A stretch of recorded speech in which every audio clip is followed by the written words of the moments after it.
Hello and assalamu alaikum, everyone. This is Kashif Kamran, and I welcome you all to the day 3 of the Advanced Audit and Assurance Practice to Pass webinar for December 2020 exams being organized by ACCA Pakistan.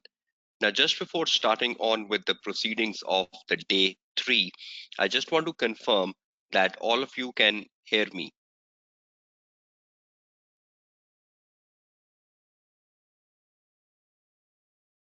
Okay, thank you very much. And all of you can see this sharing of the screen as well. Is the screen sharing clear with all of you? Okay, thank you. Okay, so let's start on with the proceeding for the day 3, a very important day, because on this particular day 3 today, I am focusing on ethical, professional, and quality control issue, which is a very important topic from the AAA perspective. Now, if you are repeating the AAA paper or you are giving AAA paper for the very first time, I hope you all know that ethical, professional, and quality control issue is a very important topic, and you should be very good on this topic in order to ensure that you have a success in the AAA paper. So without wasting time, let's start on with the day 3 focused on ethical, professional, and quality control issues.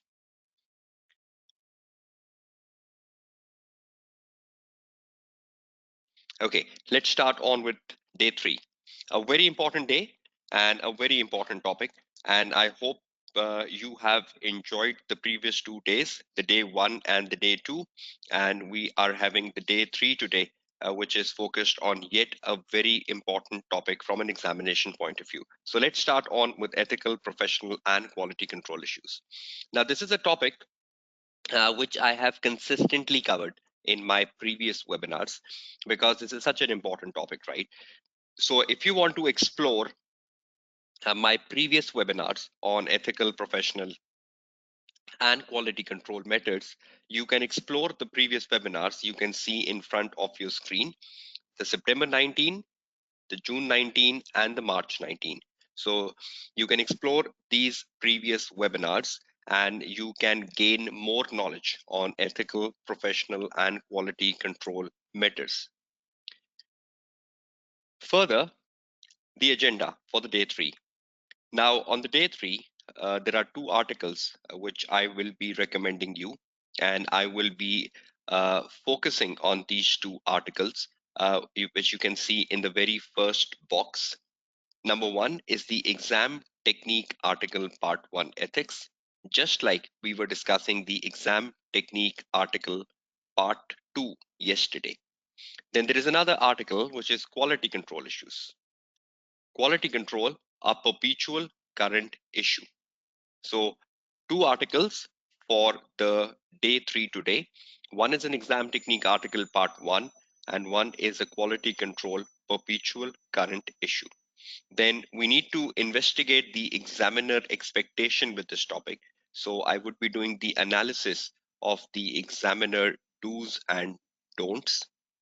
Now, in terms of the practice questions, I will be doing the September 18 question number 2B, which is on ethical and professional issues, EP.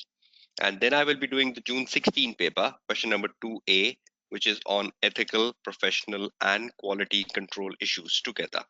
And for your home assignments, I've given you one question from September 18, which is question number 3B, which is professional and quality control.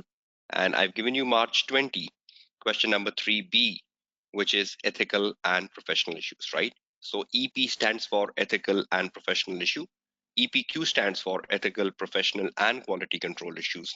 PQ stands for professional and quality control issues. So this is the agenda, right? So let's start on with the agenda and let's see what we need to prepare ourselves in the next 3 hours of the webinar today.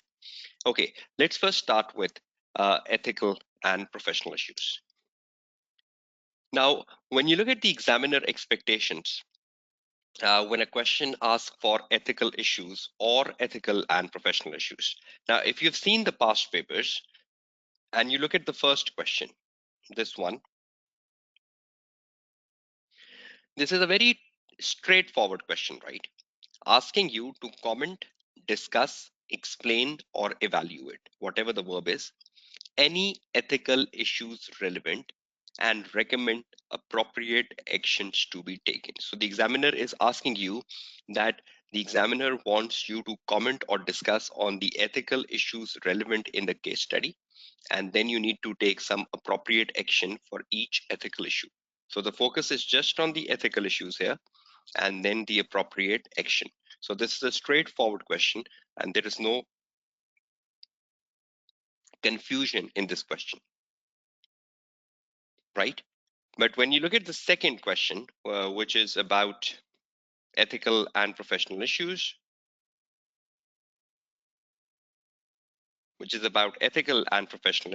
issues is evaluate, comment, identify, and explain ethical and professional issues. Ethical and professional issues and recommend any actions. So if you look at the first question and you look at the second question, in the first question, the examiner is only asking for the ethical issues. Whereas in the second question, the examiner is asking for ethical and professional issues and recommend any actions. Actions is an integral part, right, of the question number 1 and of the question number 2 on your screen. But in the first question, you're only looking at the ethical issues, whereas in the second question, you're looking for ethical and professional issues. I hope you all agree with me that these are very common questions in the past paper. The first one and the second one. And I hope you must have seen the first type of question multiple times in the past paper, and you must have seen the second type of question multiple times in the past paper. Is that true, everyone? Are you familiar with the first type of question, and are you familiar with the second type of question on your screen?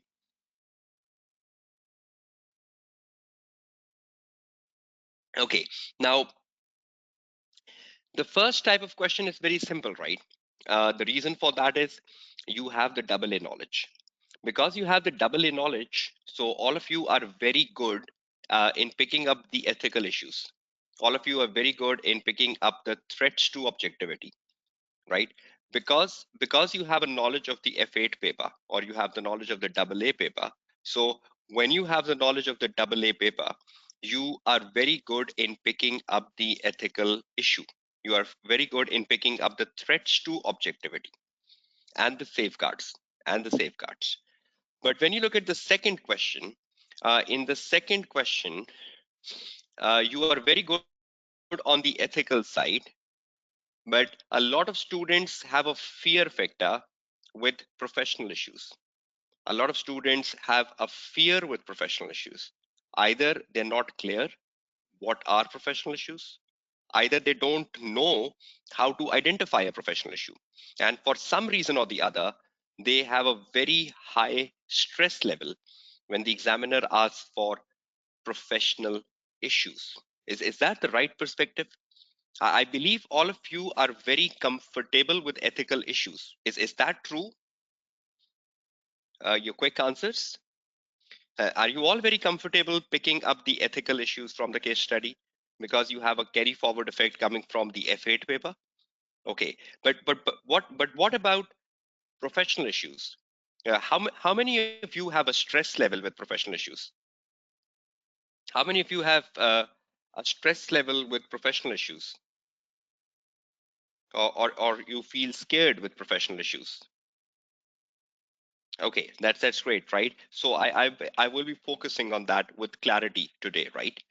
Okay, now first of all, when you look at the ethical issues in the paper, and I can just take on my Word file quickly for that, for the day 3, you can see the Word file, everyone, the day 3 Word file in front of you, right? And we're starting with the objective, which is an important objective for today. The objective today is first to discuss the ethical and professional issues, and then later to discuss the quality control issues. So the first one, ethical and professional issues, right? Now, the very first thing that in an exam paper, when the question is asking you ethical issues, right? Suppose that is a question asking for ethical issues. Then that's very simple, right? Uh, your step number one would be your step one would be that you read the case. Your step two would be to identify any threats to objectivity in the case study, any threats to objectivity within the case, or any conflict of interest, because conflict of interest is also an ethical issue, or there might be some problems relating with confidentiality. I hope you're very familiar with the definition of ethics. Ethics either means threats to objectivity, which is very common, right? Ethics either means any conflict of interest. I hope you're very familiar with conflict of interest, that is doing audit of competitors. One audit firm can do audit of competitors, right? I hope you're familiar with that concept, everyone. Quick answers. Are you familiar with conflict of interest from the AA paper, the F8 paper? One audit firm doing audit of competitors, right? So that is also part of the ethical issues in the in the AAA paper. And confidentiality. You have knowledge about confidentiality, and you have knowledge about the auditor responsibility for confidential information gathered during the course of the audit. And you also know when, in what circumstances can the auditor whistleblow confidential information.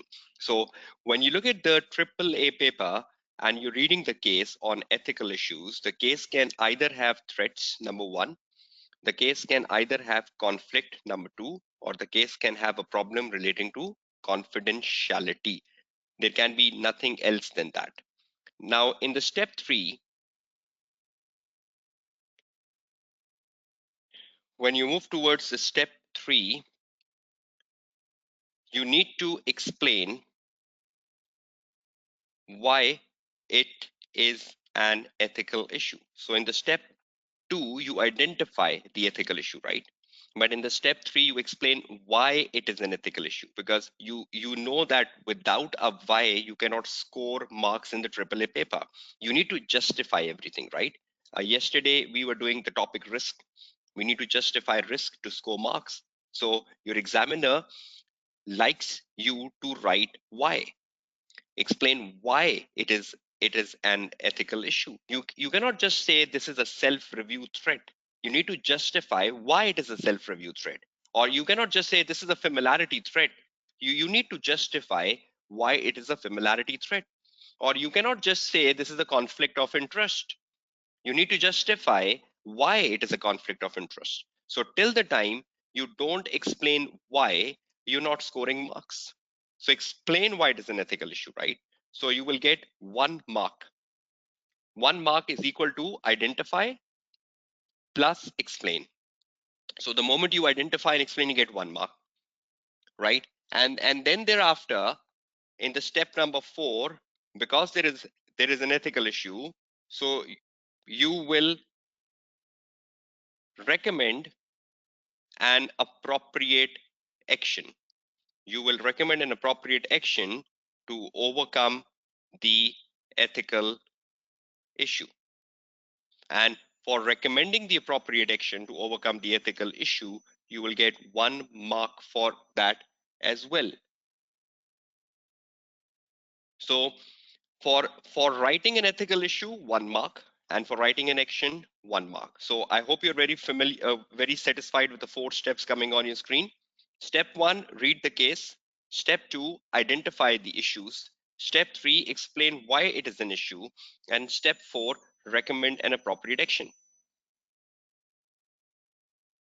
Right? So is that clear to everyone? So this is the ethical issues, right? So now try to understand one thing. There is an examiner criticism here with ethical issues. And the examiner criticism with ethical issues, even though you have a carry forward knowledge from the AA paper, you have a carry forward knowledge from the AA paper, the F8 paper, but still the examiner is very critical of ethical issues in the AAA paper. Let's see what is the criticism of the examiner. If I take you to the presentation, and I hope you remember that on the day 1 of the webinar, we were discussing the March 2020 criticism. And I have one suggestion from the March 2020 paper right in front of your screen now. Look at this March 2020 examiner criticism in front of your screen. It says, this is March 2020 paper, right? Overall, candidate had a reasonable attempt at the ethical issues arising. So examiner is very happy saying that the candidates had a reasonable attempt at the ethical issues. So he's very happy, right? Reasonable attempt is very good, right? But then the examiner says, however, it is extremely disappointing to see incorrect rules stated for partner rotation and the fee level relating to a listed company. And then the examiner is giving you a suggestion. It is important for candidates to ensure that they have sufficient knowledge of the ethical guidelines and can apply these guidelines to a question. You should have sufficient knowledge of the ethical guidelines. You should have sufficient knowledge about the rules of rotation. You have sufficient knowledge about the fee levels. You should have sufficient knowledge about whether something is prohibited or whether something is permissible. So you should have sufficient knowledge of the safeguards. You should have sufficient knowledge of the ethical issues given in the code of conduct. Now, from where can you have sufficient knowledge of ethical guidelines? Because examiner wants you to have sufficient knowledge. Examiner wants you to have sufficient knowledge of ethical guidelines. Now, what is the source of that? There is no article, right, which covers the ethical guidelines, because the only article written by the examiner is on how to write an answer. So sufficient knowledge on ethical guidelines will come from where? And I normally believe that this is one of an area where you have to read the book. Now, either you need to read the chapter, you need to read the chapter on ethical guidelines.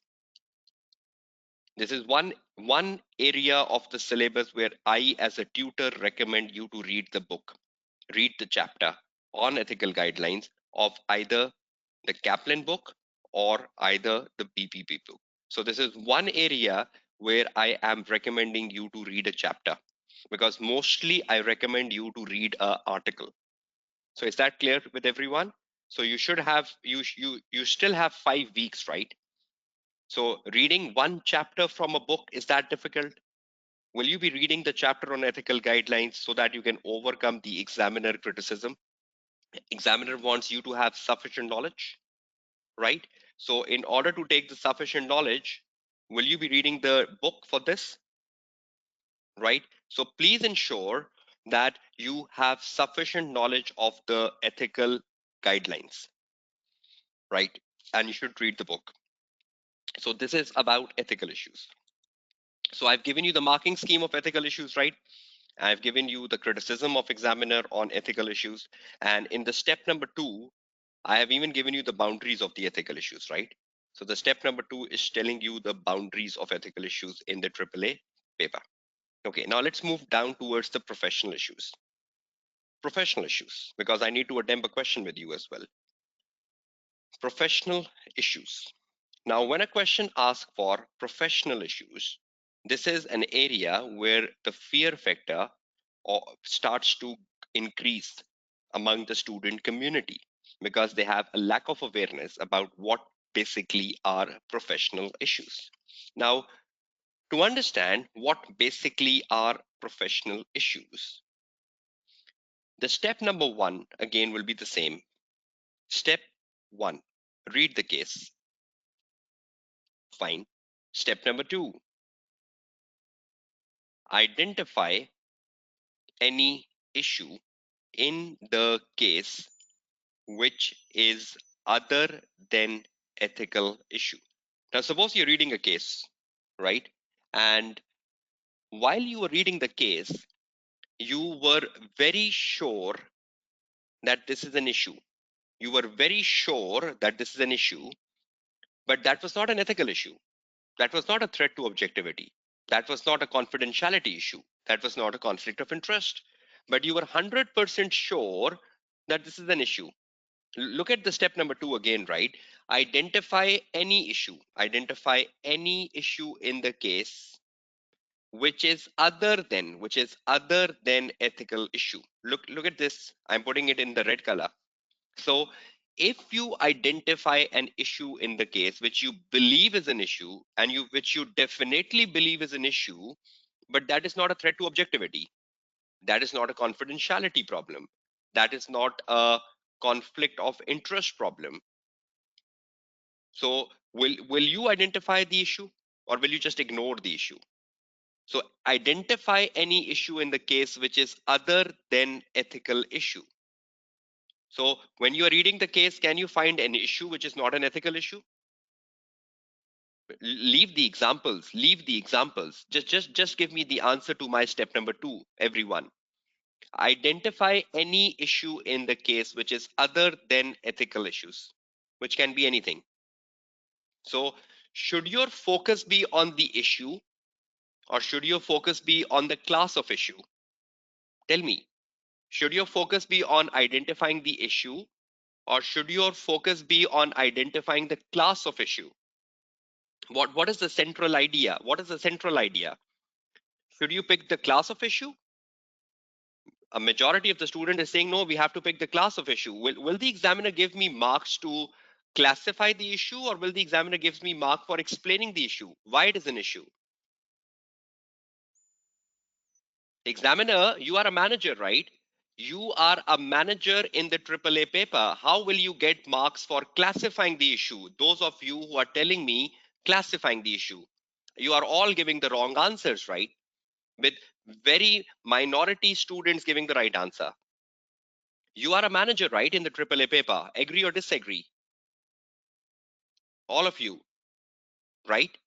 So when you agree you are a manager, so will I get marks for classifying the issue, or will I get marks for explaining why it is an issue?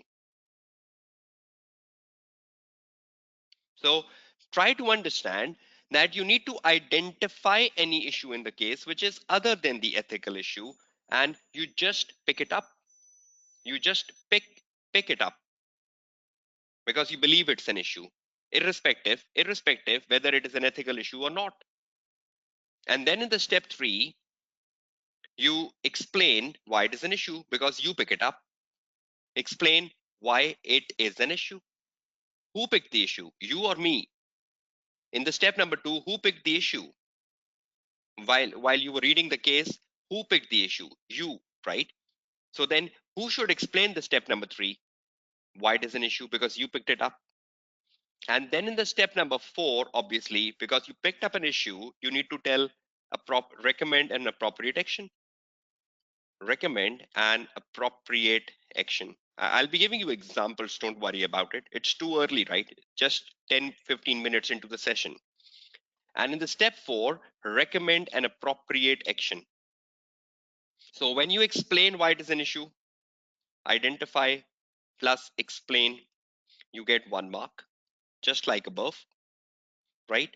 And when you put action, just like above, you get 1 mark for action. So the same marking scheme. Now try to understand what I was just telling to you. For the student guidance, right? Student guidance. There is so much fear factor, right, around professional issues, right? And the student starts to get into panic in the exam paper when they need to identify a professional issue. Now, please understand one thing with clarity, that first of all, you need to clarify your role in the AAA paper. Your role in the AAA paper is of a manager, right? The question says you are an audit manager, which is very important. Now, when you are an audit manager, the question says evaluate the ethical and professional issues relevant relevant and recommend appropriate action. Now look at the question mark, right? And the marks are 8, for example, right? For example, you are a manager You need to evaluate the ethical and professional issues relevant and recommend appropriate action. Now, be critical here and listen to me for 5 minutes before you react. Now, what will I do if I am attempting the paper in the exam hall? What will I do? First of all, I assume I am a manager. Then I need to evaluate the ethical and professional issues and recommend actions. So, what will I do next? I would start to read the case, and while reading the case, I'll identify or I'll annotate the issues irrespective whether they are ethical or professional. You just need to pick an issue irrespective whether it is an ethical issue or a professional issue. Your focal point is to pick issues.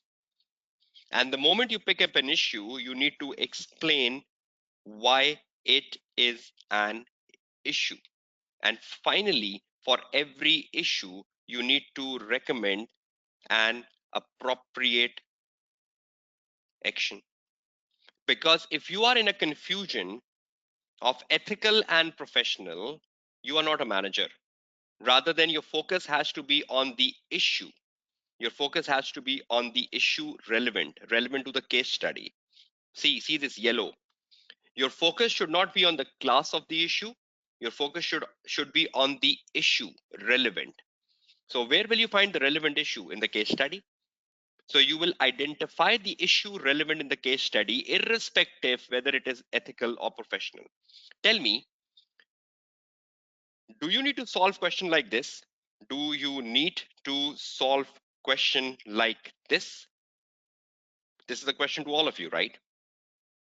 Two columns. Column 1, column 2.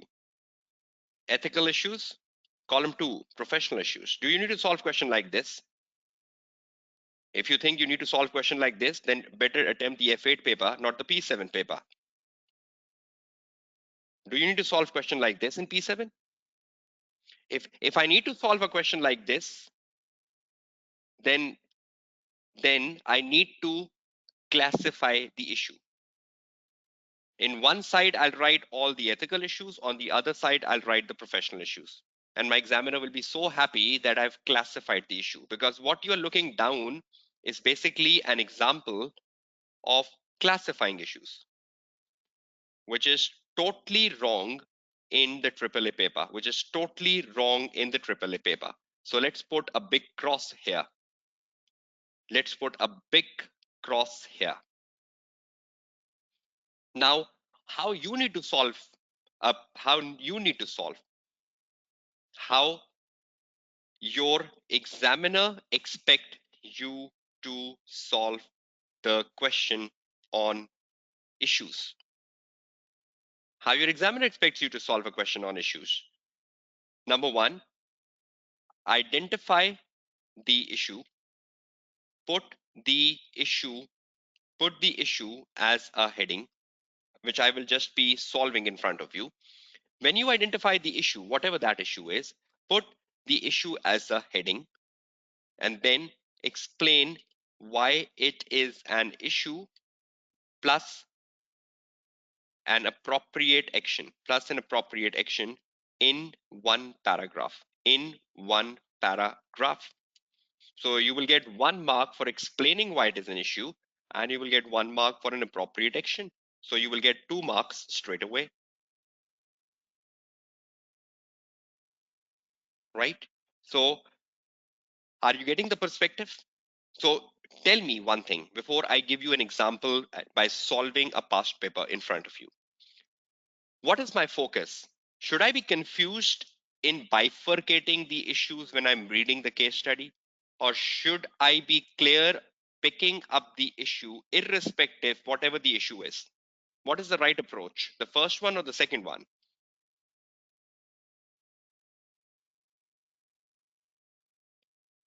So should I focus on picking up the issues, whatever they are?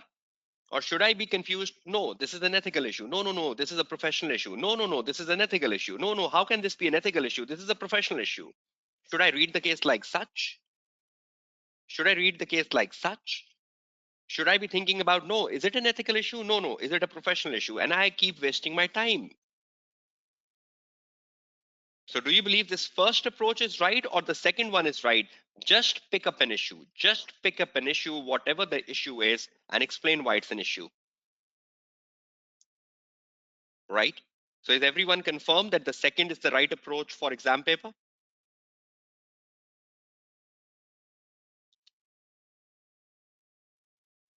Right? Now, for example, before I take you to the case study, right? Okay, let's go down and start with a drill of a case study, because that's the only way you will become clear, right? Because a lot of students are saying the first is the right approach, right? Numan Ata, you're saying first is the right approach. That means I need, when I'm reading the case, I need to think about, no, this is an ethical issue, this is a professional issue. You believe, Numan, this is the right approach? Then you better prepare yourself for the March 2021 exams, right? Rather than preparing yourself for the December 2020 exams. Because if you think the first one is the right approach, then that's calling a serious reinvestigation whether you should give the December exams or not.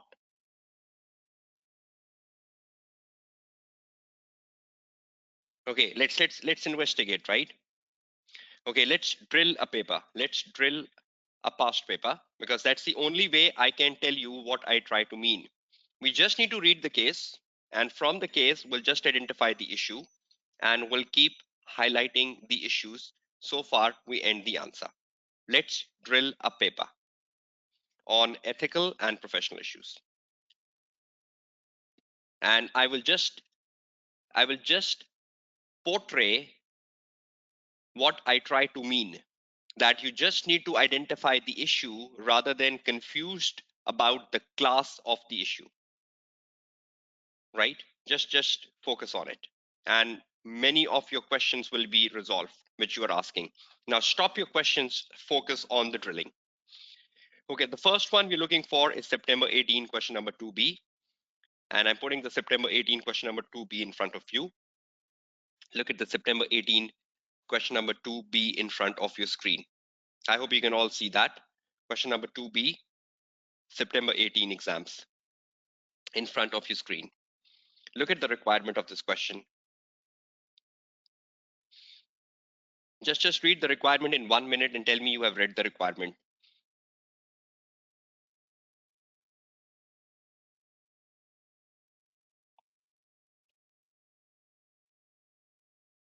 Right? This is a typical requirement.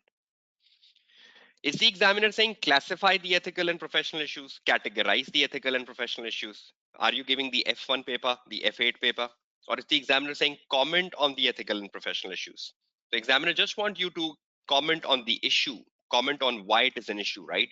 Rather than the examiner wants you to categorize the issue, or the examiner wants you to explain the issue, rather classify the issue, right? Just see comment. So if I just take this to my Word file, this is the requirement, and the examiner is saying you need to comment, and you need to comment on the issues raised. Issues raised where? Issues raised where? Issues raised in the case. Issues raised in the case. And for the issues raised in the case, you need to recommend an action. You need to recommend any action which can resolve the issue, which can resolve the issue. So you are a manager, right? And you need to comment on the issues raised. And for every issue you raised, you need to comment on the action to resolve that issue. So how many marks we have? 8. So should I be dividing 8 marks with 1 to know how many marks I need to answer? So first of all, I'll do my planning the answer.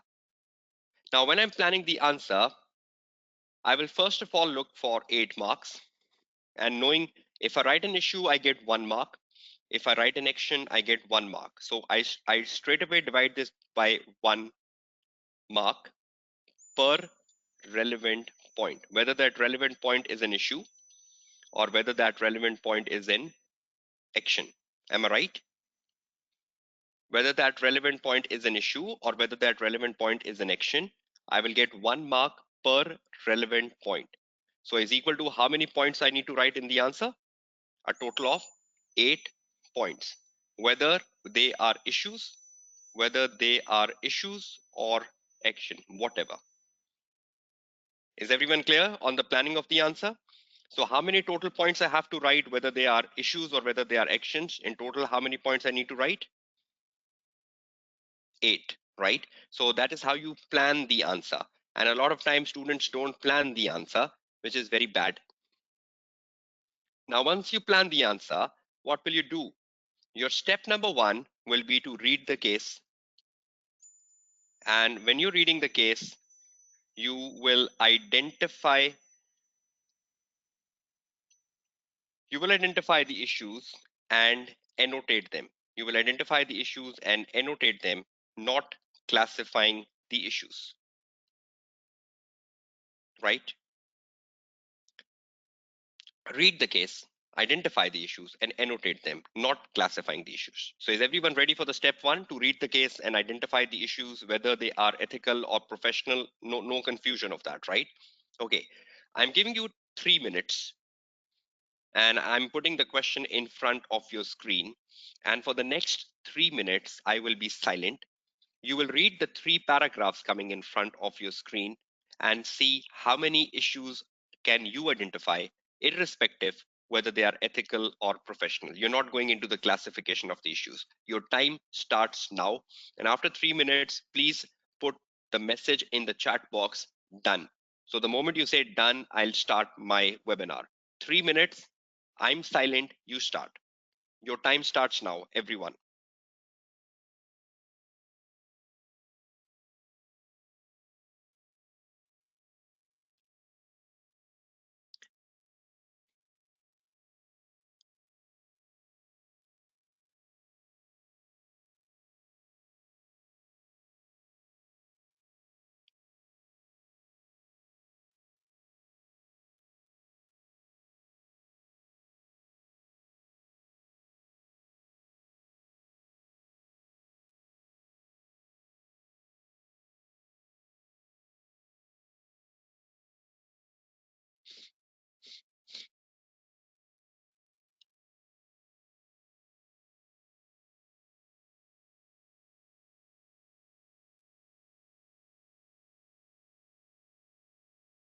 Okay, 1 minute has gone, another 2 minutes remain.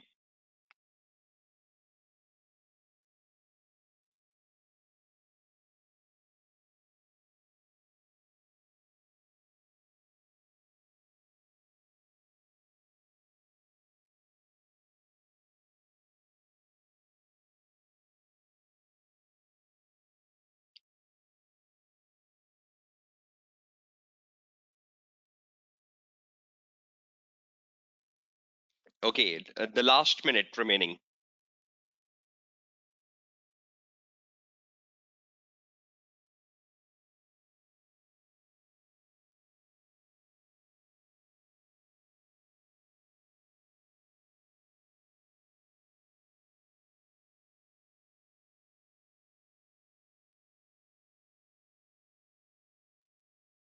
The last 30 seconds now.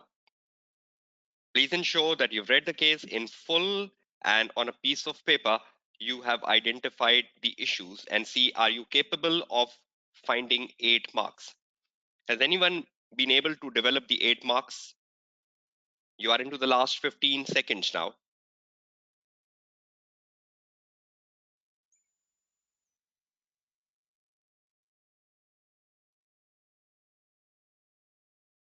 Okay, the time is up now. So let's start to investigate what have you identified, and you need to reconcile yourself once I start my answer. So in the next 10 minutes, I will speak and you will listen, and then I'll give you a time for a question and answer session, right? So focus on the screen. What is exactly happening? Okay, can you see the word file in front of your screen? I just copied the case study on my word file. Okay, can all of you see the word file in front? Everyone, quick answers. Okay, that's great. Okay, now if you can see the word file, I'm using this word file for an analysis, and I'll just analyze how you read the case, because a lot of times students don't even know how to read a case study and identify the issue. Okay, so suppose I'm in the exam hall and I'm reading the case. And while I'm reading the case, I'm just doing my rough working. And in the rough working, see what I identify. Your client portfolio as an audit manager at Quorum and Company. Your client portfolio as an audit manager at Quorum and Company includes a client known as Turner Company, which is a listed financial institution, which is a listed financial institution. To me, this is a very important information. So in my rough working, I will put the point number one, it's a listed company. Because I know that when I am attempting a question on ethical and professional issues, the listed company can play a very remarkable part in finding the right actions, because there might be some changes in actions for a listed company versus a non-listed company, particularly when you are focusing on the ethical issues. I hope all of you know the difference between a listed and a non-listed company and the code of conduct. There are a lot of places in code of conduct where something is prohibited for a listed company, but that same thing is allowed for a non-listed company. And that was the reason that at the beginning of my webinar, I recommended all of you to read the chapter from the book on ethics, because the examiner was not very happy with students knowing the rules of ethics.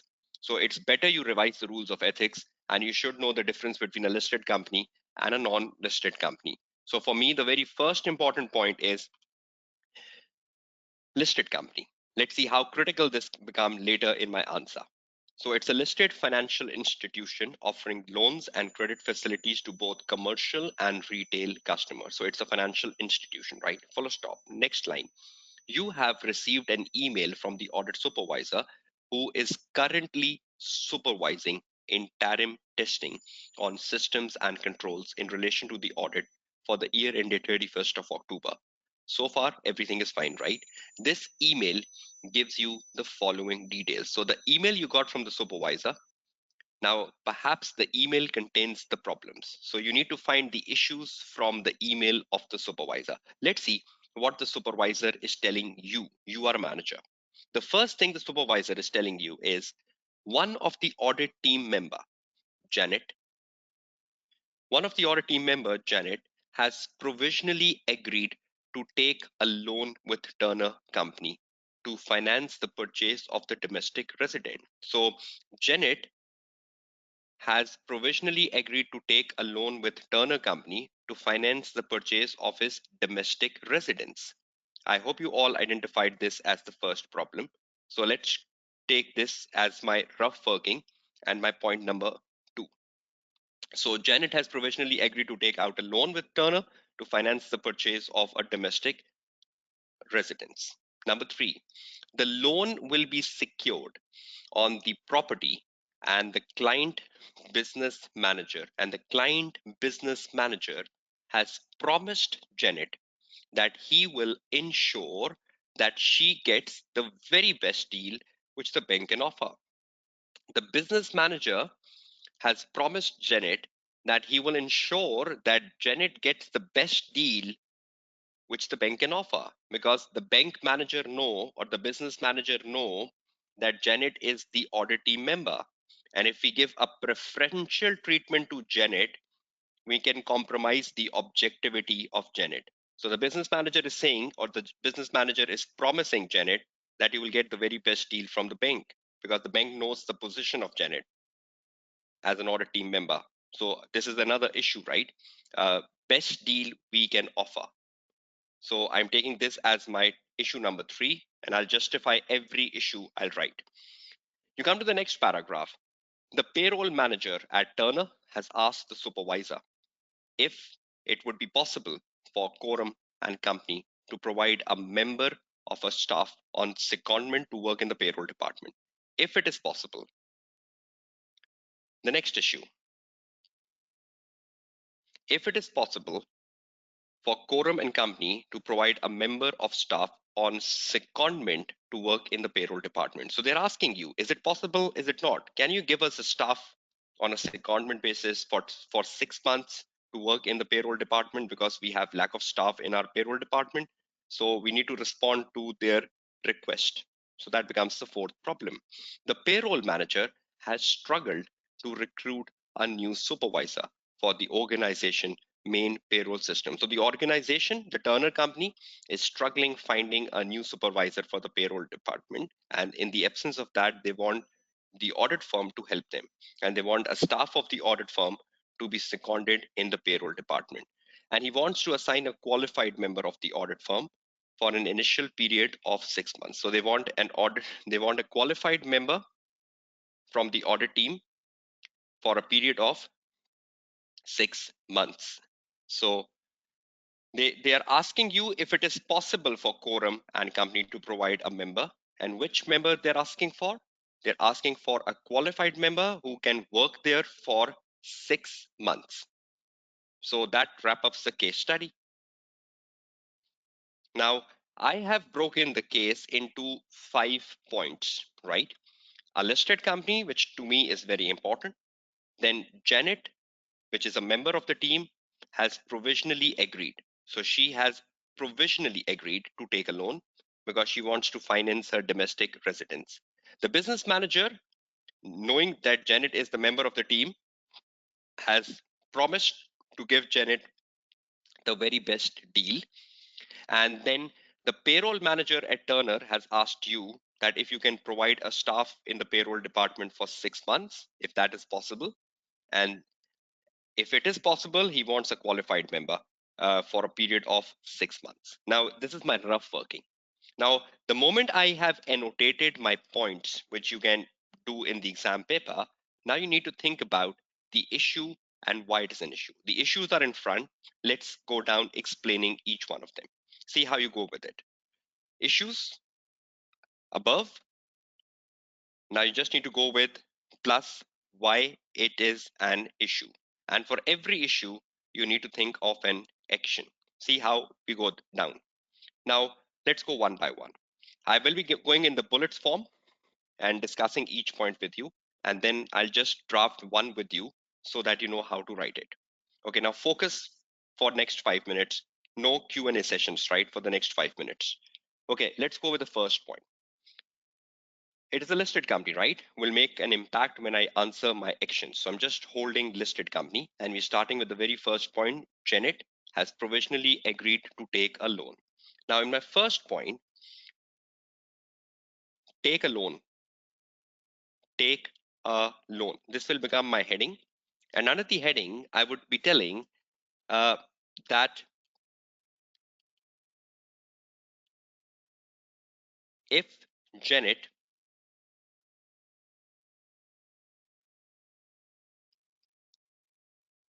if Janet Scott, if Janet Stott, sorry, if Janet Stott agrees to take a loan from Turner to finance Turner, this will give rise to a self-interest threat.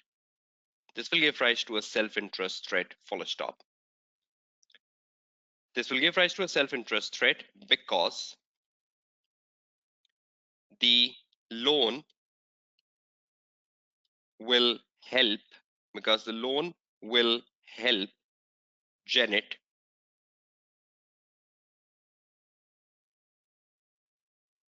with the purchase to finance the purchase of his domestic residence, which is the self-interest of Janet, right? Because the loan will help Janet with the purchase of her domestic residence. So do you believe purchase of her domestic residence is the self-interest of Janet? And that is the reason she wants a loan. So which will help Janet with the purchase of her domestic residence, full stop. So if Janet Stott agrees to take a loan from Turner, this will give rise to a self-interest threat. Look at this, which most of the students miss in the exam paper. Look at this word because. Am I telling why it is a self-interest threat? Because this loan will help Janet with the purchase of her domestic residence, which is the self-interest of Janet. You cannot just write a threat without because.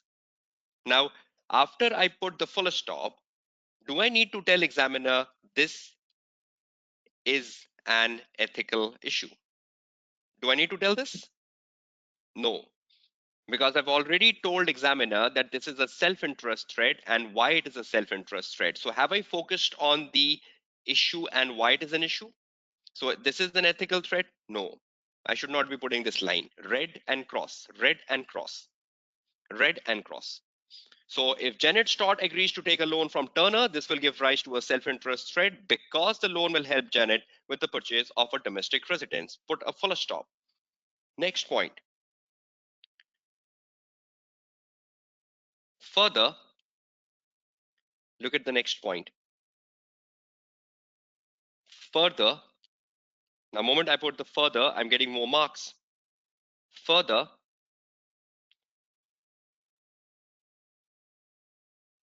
because the because the business manager has agreed to offer the best deal to Janet, it seems the offered loan offered to Janet will not be an arm length transaction. Do you all agree with this? Because the business manager is saying, I'll give the best deal to Janet.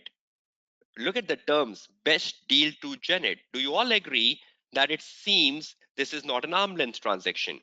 This is not a transaction which could have been taken place in the normal course of business. So is the business manager giving preferential terms to Janet? Has agreed to offer the best deal to Janet.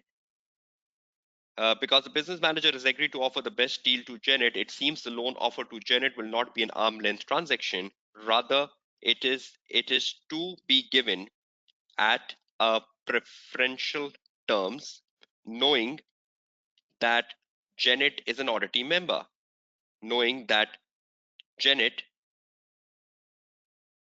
is an audit team member, knowing that the Janet is an audit team member, and this this preferential treatment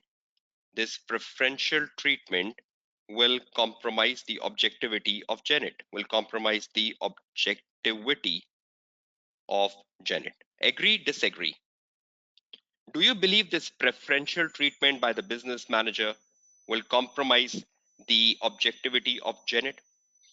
Janet will be so happy, right? Janet will be so happy that the business manager has helped me getting the loan at the best terms. So further, because the business manager has agreed to offer the best deal to Janet, it seems it's not an arm length transaction and the loan has been given at a preferential terms. This will compromise the objectivity of Janet, full stop. And you go to the next paragraph. This will give rise to the familiarity threat. This will give rise to a familiarity threat as the preferential treatment will make Janet too much sympathetic towards the client, and the client management and the client management and the client management which and the client management, full stop.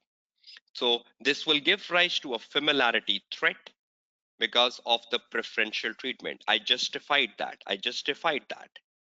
And see how many marks I've got. 1 mark I got for the self-interest threat. 1 mark I got for, just 1 minute. 1 mark I got for explaining the preferential treatment, this one.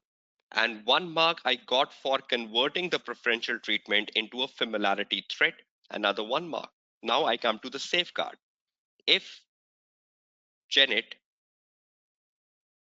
if Janet agrees to take a loan from Turner, because it says provisionally agree. So if Janet agrees to take a loan from Turner, she should not be part of the audit team. She should not be the part of the audit team for the upcoming final audit. Currently, which audit is taking place? Currently, the interim audit is taking place. Have you read the paragraph carefully? It says, currently, we are doing the interim audits, interim testing. So final audit is yet to take place, right? This is currently the interim audit. So if she agrees to take the loan, she should not be part of the upcoming final audit of Turner. That is a safeguard. So can she take a loan? She can, but should she be part of the audit team? She should not be part of the audit team. Have I put the safeguard? 1 mark. How many marks have I scored just on take a loan? Take a loan was the first problem. But see my entire drafting. In my entire drafting, can you see this is an ethical issue? This is a professional issue. Have I wrote anywhere the word professional? Have I wrote anywhere the term ethical? Read my full answer. Will you find anywhere the term ethical, anywhere the term professional? Was I just focusing on issue and why it is an issue, everyone? Is everyone clear? So is everyone clear on how I wrote the answer? Did I focus on ethics and professional, or did I just focus on the issue and why? See how I wrote my paragraphs. 4 paragraphs, 4 paragraphs under take a loan. So please put a heading. Please put a heading in the exam paper, just like this, take a loan. So the assessor knows what you're writing. Can we move to the second issue and wrap up the answer so that we can spend time on the quality control issues then?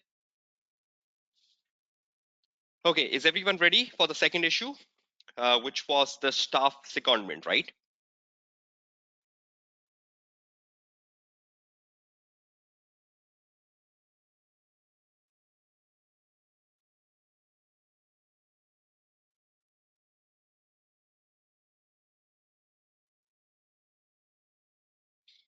Okay, now moving towards the next issue, right? Uh, Point number 4, look at the point number 4. The client Turner has asked Quorum, the audit firm, to provide a member for secondment for 6 months. And for 6 months, the member will be working in the payroll department, right? So the second point will become secondment of staff, right? So let's put the heading, secondment of staff. Staff secondment in the payroll department, right? Staff secondment, payroll department. So will this heading help my assessor checking my paper? And will my assessor be picking which point am I writing?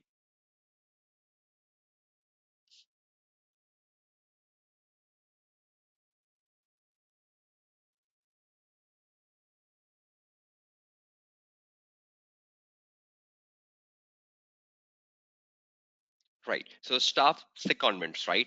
Payroll department.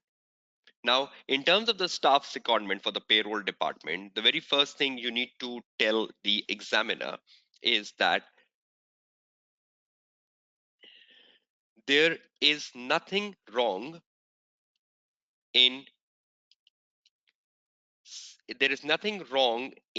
staff secondment on a temporary basis. There is nothing wrong in staff secondment on a temporary basis for a short period of time. For a short period of time, there is nothing wrong in staff secondment on a temporary basis on a temporary basis that is for a short period of time. That is for a short period of time. There is nothing wrong in a staff secondment to a client. To a client on a temporary basis that is for a short period of time, full stop. I wrote the action first, telling the examiner that a staff secondment is possible. There is nothing wrong in the staff secondment to a client on a temporary basis that is for a short period of time, full stop. Next point. However, comma,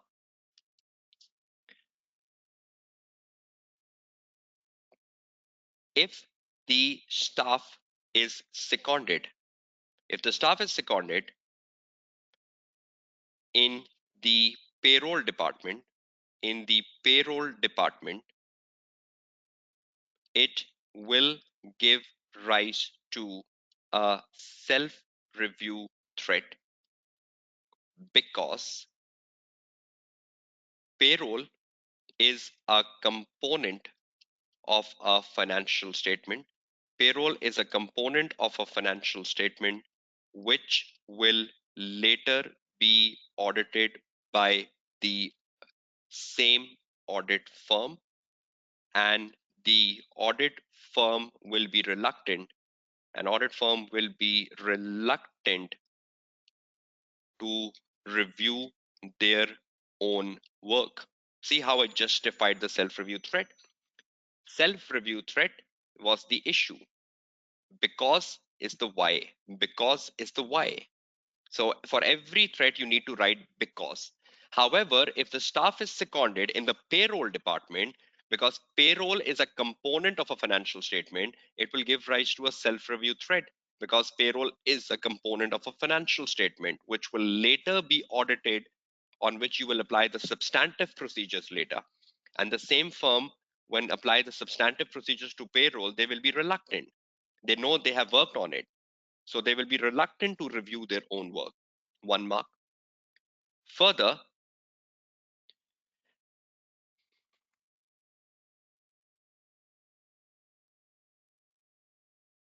payroll being part of the financial statements, payroll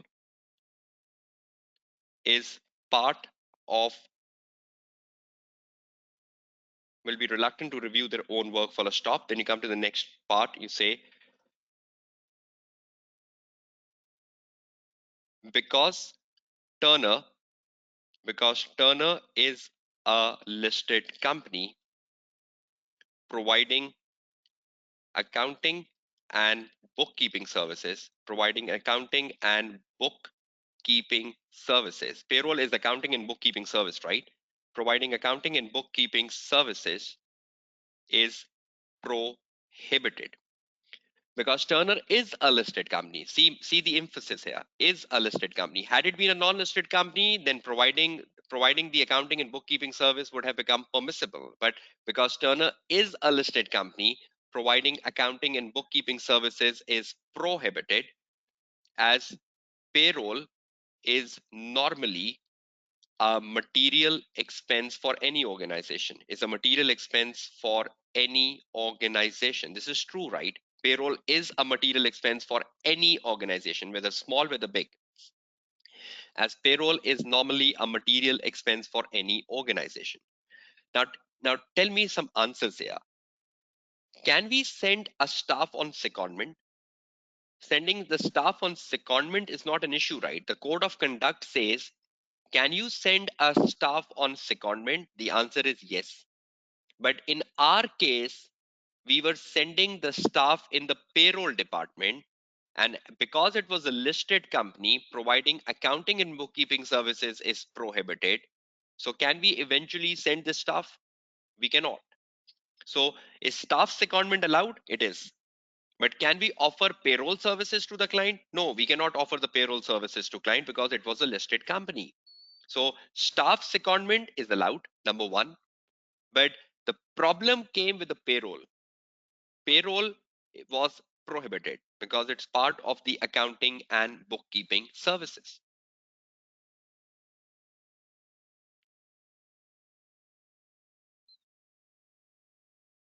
No, I'm not writing two opposite safeguards, right? I'm first writing a safeguard on a staff secondment.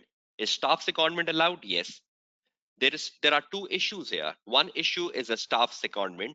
The second issue is working on the payroll. So staff secondment is one issue which is allowed. Working on the payroll is not allowed, right? So is everyone clear on staff secondment? Is everyone clear how I went down picking up the issues?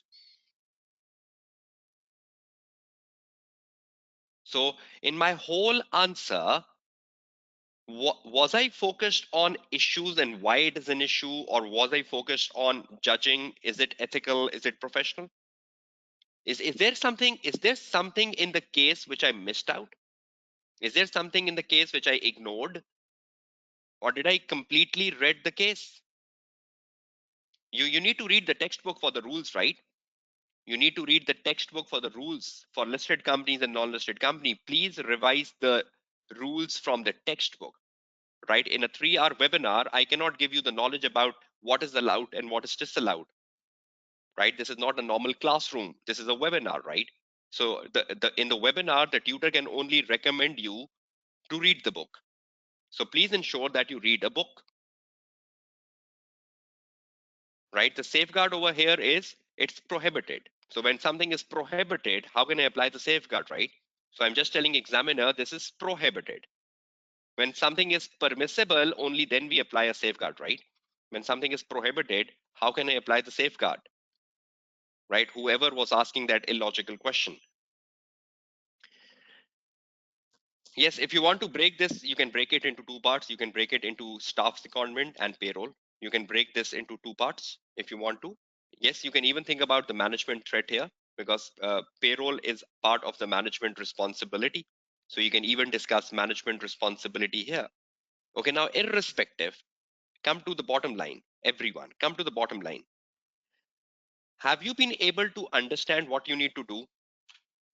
That when you are looking at a case on ethical and professional issues, what you need to do when you get a case on ethical and professional issues,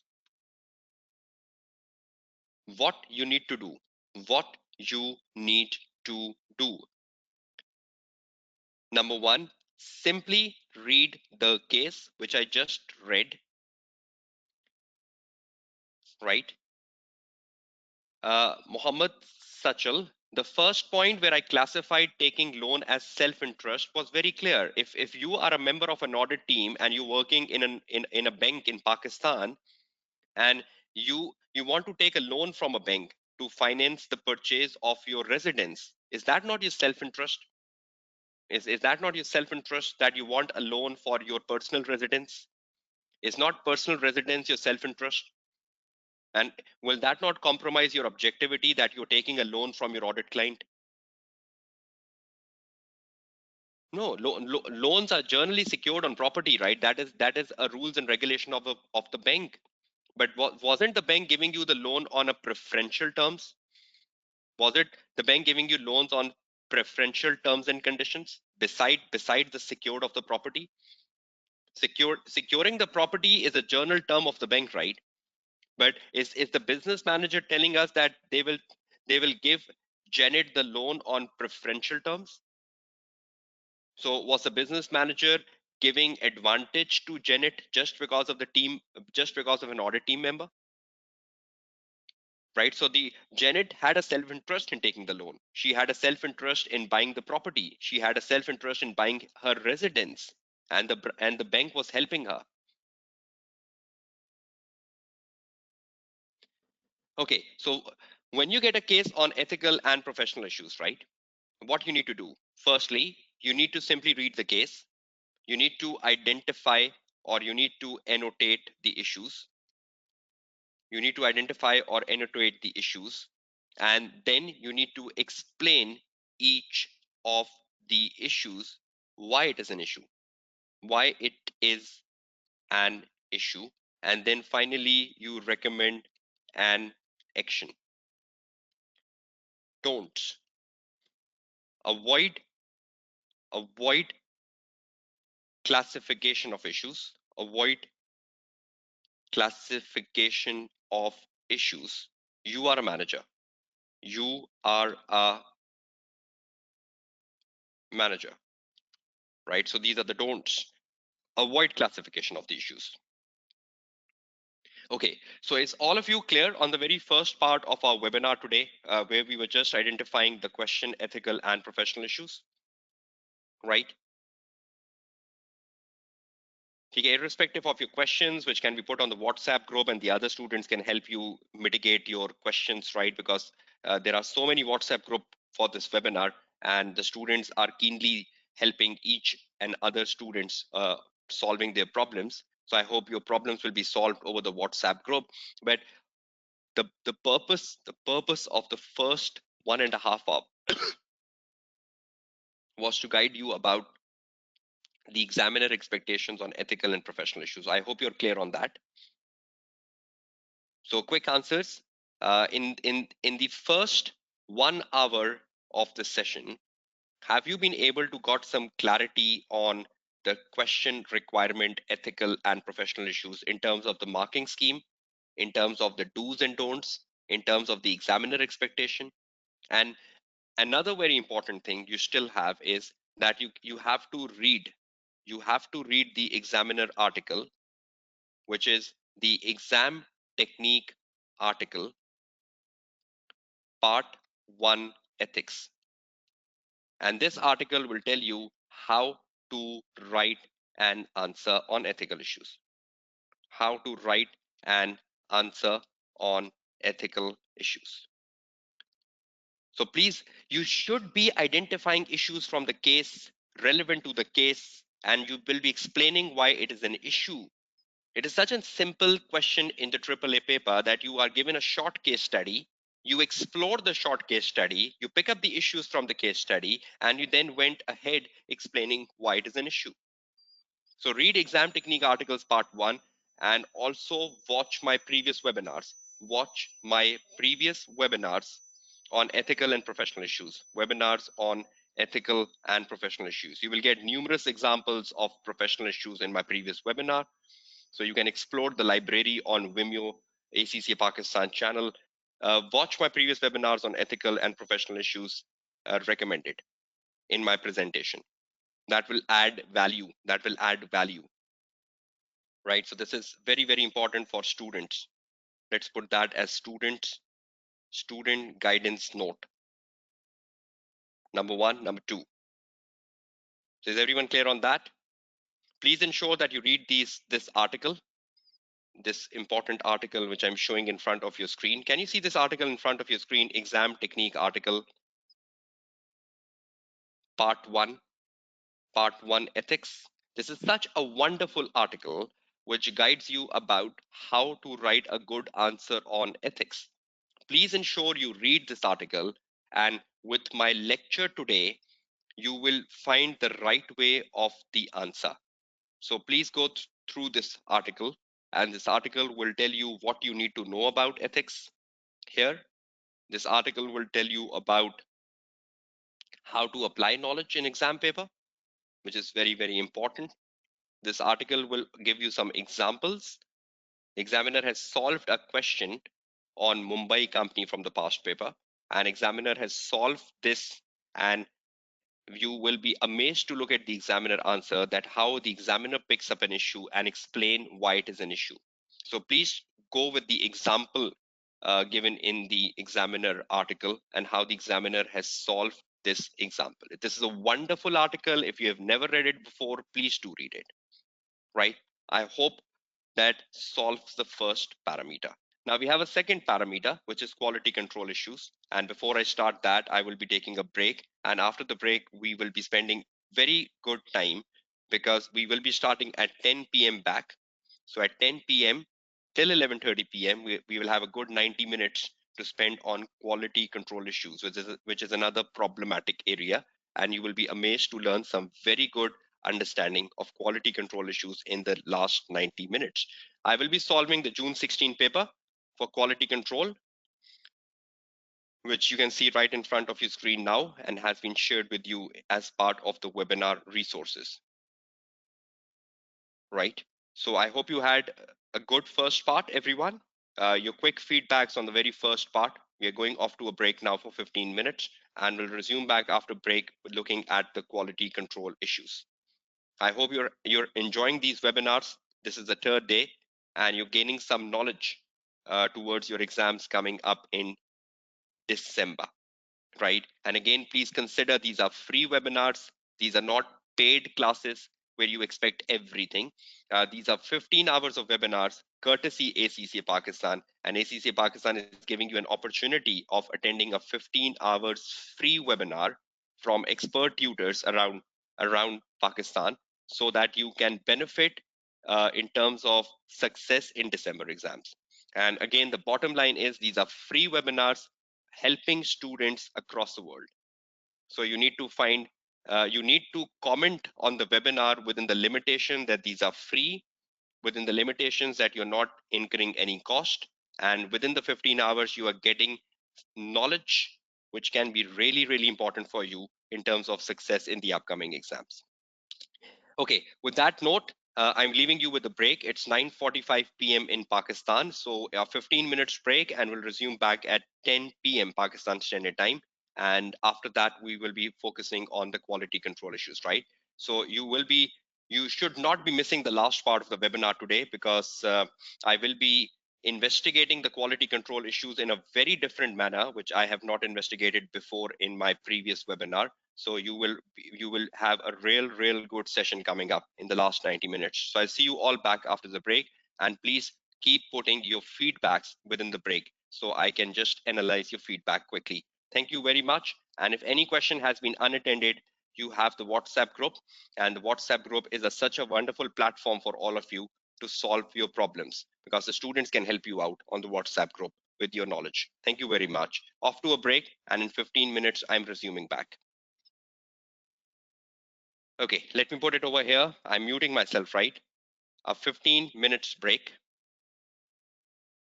till 10 p.m. Till 10 p.m. You can all have a cup of tea, a cup of coffee, come back and enjoy the remaining part of the session.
Okay, welcome back, everyone. Just a quick recheck of my sound. Is my voice clear to everyone?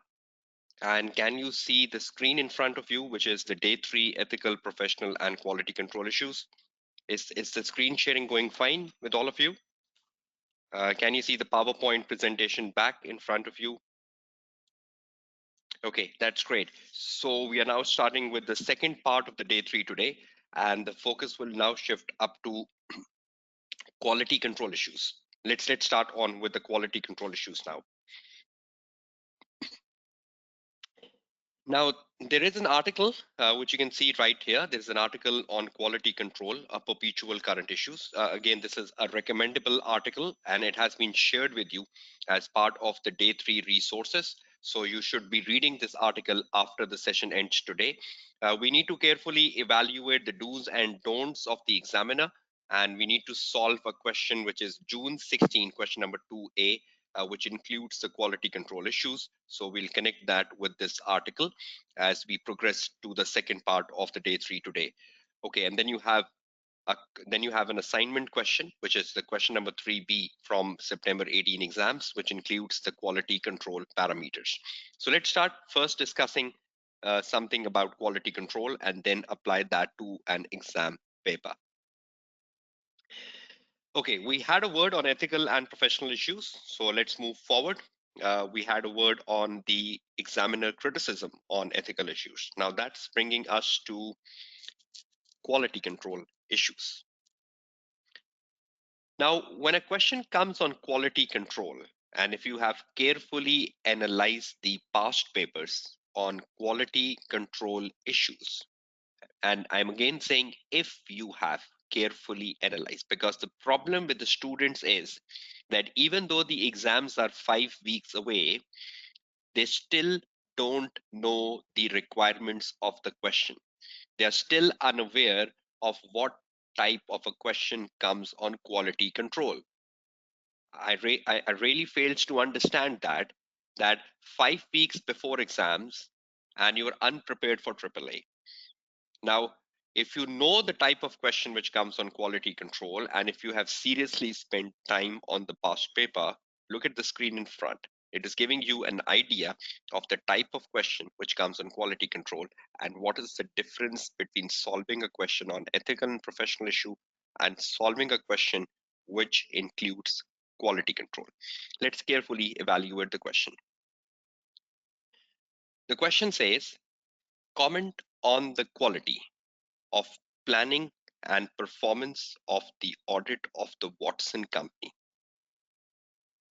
Look at this from here to here. Comment on the quality. What does the examiner wants you to do? The examiner wants you to comment on the quality of the planning and comment on the quality of the performance of the audit of the Watson company. Full stop. Discussing the quality control and other professional issues raised. So you have to discuss what? You have to discuss the issues raised. But beside discussing the issues raised, you have to do something extra. And what is that something extra? Which we were not doing in the question prior to the break. Prior to the break, we were just discussing the issues because the question was not asking us to comment on the quality. But look at this question. Is this question asking you to discuss the issues? And beside discussing the issues, is this question asking you to comment on the quality? So are there two things in this question? Number one, number two. This question is asking you to, number one, comment on quality, comment on the quality, Q. And the second thing this question is asking you is to discuss the issues. We have already discussed the issues in the question prior to the break. So do you all agree this question is asking two things? Number one is to comment on the quality. Should we comment on the quality? Should we not? Is the examiner asking us to comment on it? Everyone? Do you all understand the question number one on your screen? So is the examiner asking something extra in this question beside discussing the issues? Were we discussing the issues prior to the break in the question of quorum company, in the question of Turner company? That was something normal, right? That is something normal. Just 1 minute. That was something normal.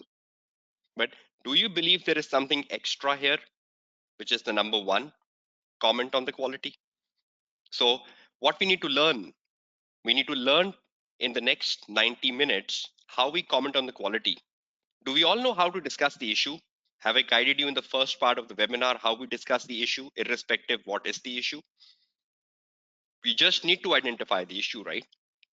And we need to explain why it is an issue. But if the question is on quality, beside explaining why it is an issue, you also need to comment on the quality of planning and performance of the audit. Look at the second question, very same. The second question again says, comment on the quality of the audit performed, just 1 minute. Comment on the quality of the audit performed, discussing the quality control and other professional issues raised. So same thing, we have to discuss the issues and we need to comment on the quality. So what is the difference between a question on ethical and professional issues and a question on a quality control issues? Can you feel the difference between the two, everyone? So are we preparing ourselves for the second part of our Word file? And the focus now shifts to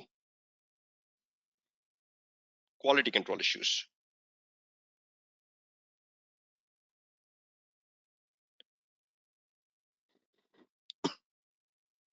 Okay, now the objective. Quality control matters. Now, when you get a question on ethical and professional issues, which you saw in the first 90 minutes of the webinar, and now we are looking at a question which comes on a quality control matter, you need to feel the difference. Feel the difference. And what is the difference? The difference is, look at the question carefully. Look at the question carefully. Okay, what's the question? Comment on the quality. Comment on the quality of planning. Comment on the quality of planning and performance of the audit, comma, discussing the ethical, professional, and quality control issues. Discussing the ethical, professional, and quality control issues, full stop. Right, so comment on the quality of planning and performance of the audit, discussing the ethical, professional, and quality control issues, question mark. Now this question has two things. Number one, the question says, comment on the quality of planning and performance of the audit. That's number one. Let's put that in yellow. And the second part of the question is discussing the issues, whatever the issues are. Again, we're not concerned about the class of the issue. Now, what is the step number one? Step one, again, is to read the case. Step two is to identify the issues. Identify the issues irrespective of the class, irrespective of the class, irrespective of the type. Step three is just what you did in the first part of the webinar today. Explain why it is an issue. But in the step four, you have something additional. Comment on the quality. Comment on the quality. And in the step five, if examiner asked for actions, then recommend actions. Then recommend actions. So if the examiner asks for actions, then recommend actions. Okay, so what's the different step here, everyone? Out of the 5 steps, what is the different step which you have no knowledge of in the first 90 minutes of the webinar? Which step should we focus on?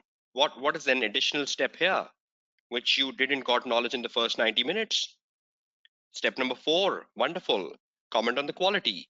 So should you all learn what does that mean, how to go about it? What does that mean and how to go about it? What does this means and how to go about this? Is that what the questions are coming into your mind as well? Are these the same questions which are popping in your mindset as well?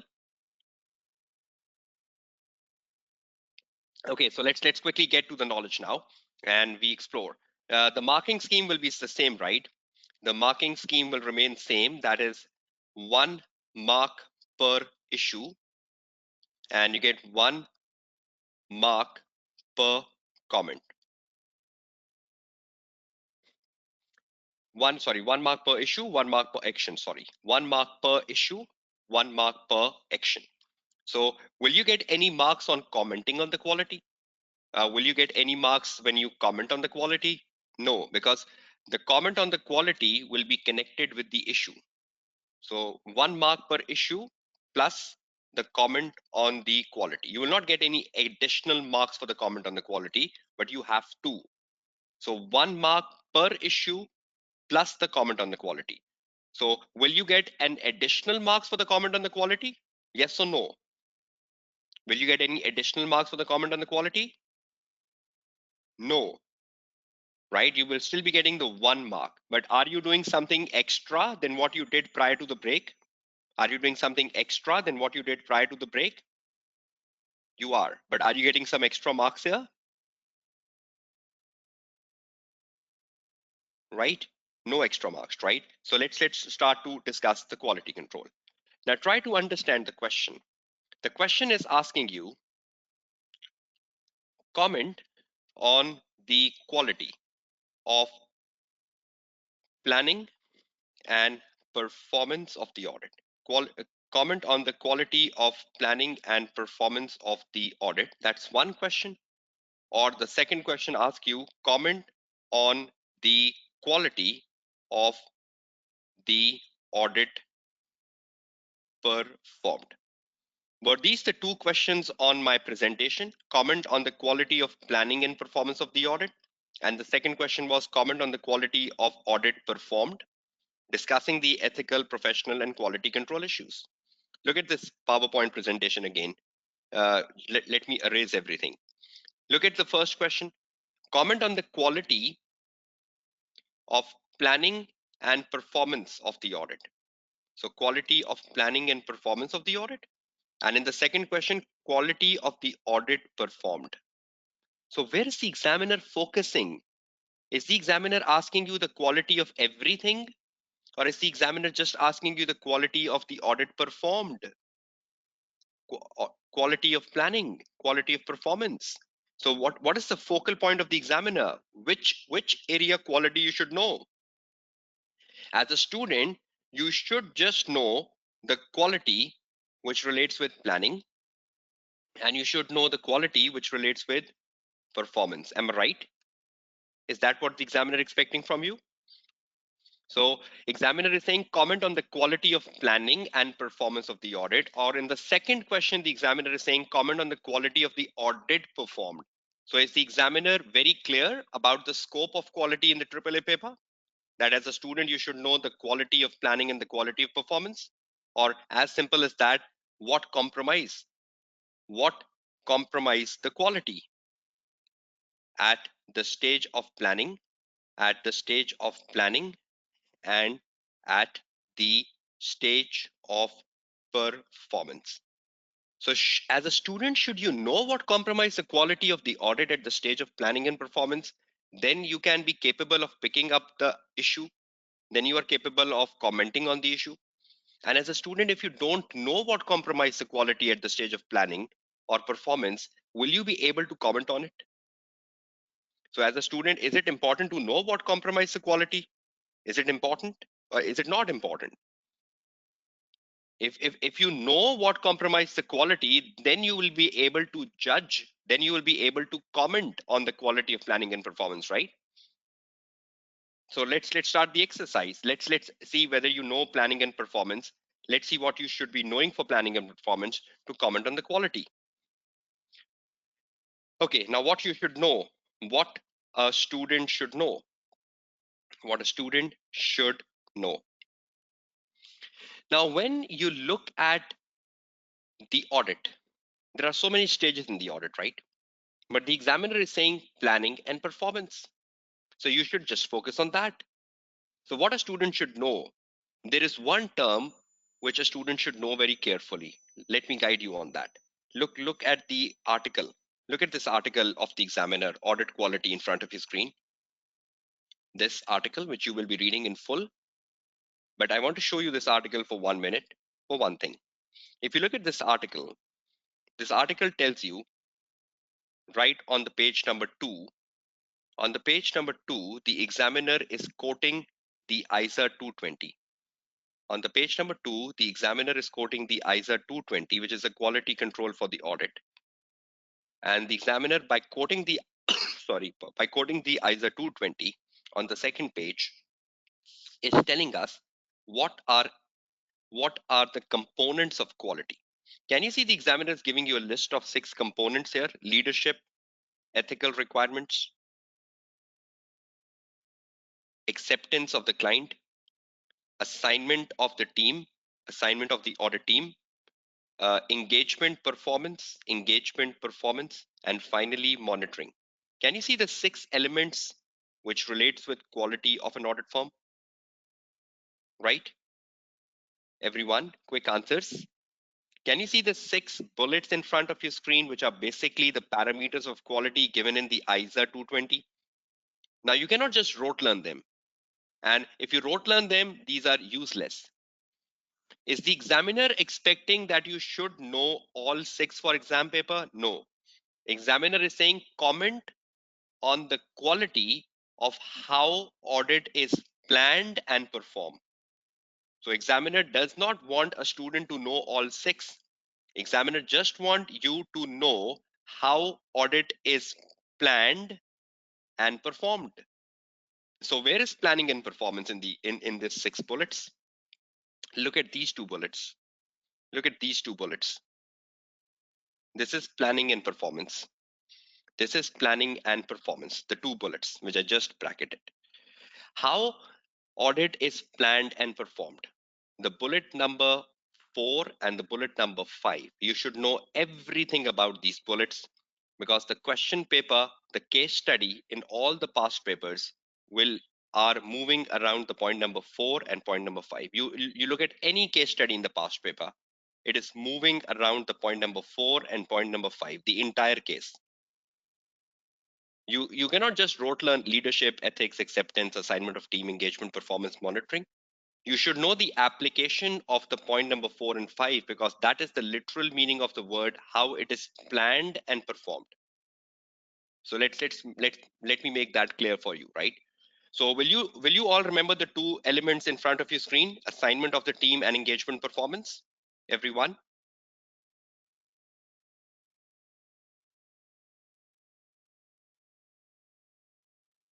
Okay, I'm just taking these 2 on my Word file, right? Okay, what a student should know. Number 1, the ISA 220, which deals with the quality control for audit. There are total 6 elements, right? There are total 6 elements in ISA 220, but these are useless for you, right? What you should be knowing as a student is the 2 elements. As a student, you should know, student should be very clear with the elements of quality, which connects with planning and performance, Now, which element connects with planning and performance? Number 1, assignment of the audit team, and number 2, engagement performance. These 2 elements. Now, do you all believe assignment of the team is very important? Because it is the team which is to perform the audit. So when you are assigning the team, do you believe the team has to be assigned versus the nature and complexity of the client? Nature and complexity of the client. Do you need to assign the team looking at the nature and complexity of the client? Do you need to assign the team versus the size of the client? How big the client is versus the size of the team versus the size of the client? Okay. When you are assigning the team, should you be looking at the competence level of the team? Should you be looking at the competence level of the team? That the members in the team are competent. The members of the team are experienced, right? When you are assigning the team, you should be looking at their competence level. You should be looking at the size of the team, how big the team should be. So when you're assigning the team, it should not be too small. When you're assigning the team, it should not be too large. Yes, when you're assigning the team, you should also look at their independence, that the team assigned is independent. The team assigned is independent. So do you believe assignment of the team is connected with the performance of the work? If the team if the team assigned is good, will that boost the quality of performance of the audit? Agree or disagree? If the assignment of the team is good, will that boost the quality of performance of the audit? But if you have a too small team for a too large client, will it compromise the quality of what you perform?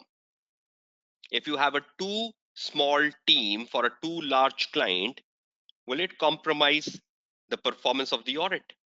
If you have an incompetent team, will an incompetent team compromise the performance of the audit? So do you all agree assignment of the team is a very essential component of how audit is performed? Everyone? So assignment of the team is something very important in terms of performance of the audit, right? Okay, come to the next element, engagement performance. Most critical element from an examination point of view. Most critical element from an examination point of view. Most critical element from an examination point of view. Let's see why and how. I will be spending another 10 minutes on this now, and we need to practice a full exam paper so that you are able to comment on the quality. So I'll keep a good 40 minutes on practicing the past paper. We have a definite view on how to comment on quality. Okay, engagement performance. Now, what is engagement? Engagement is the service, right? Engagement means a service. Which service are we talking about? The audit service, right? And the performance of the service. Now, when we speak of the performance of the service, performance of the audit service, look at the three things the examiner is discussing in the performance of the service. Go back to the article, performance of the audit service. What is included in the performance of the audit service? Right? What is included in the performance of the audit service? Let's go back to the examiner article. Okay, can you all see the article back on the screen? And can you just read one thing from here? Can you read what's written in front of the engagement performance? Can you just read what's written in front of the engagement performance? Right? I hope all of you can hear me. My voice is clear to all of you.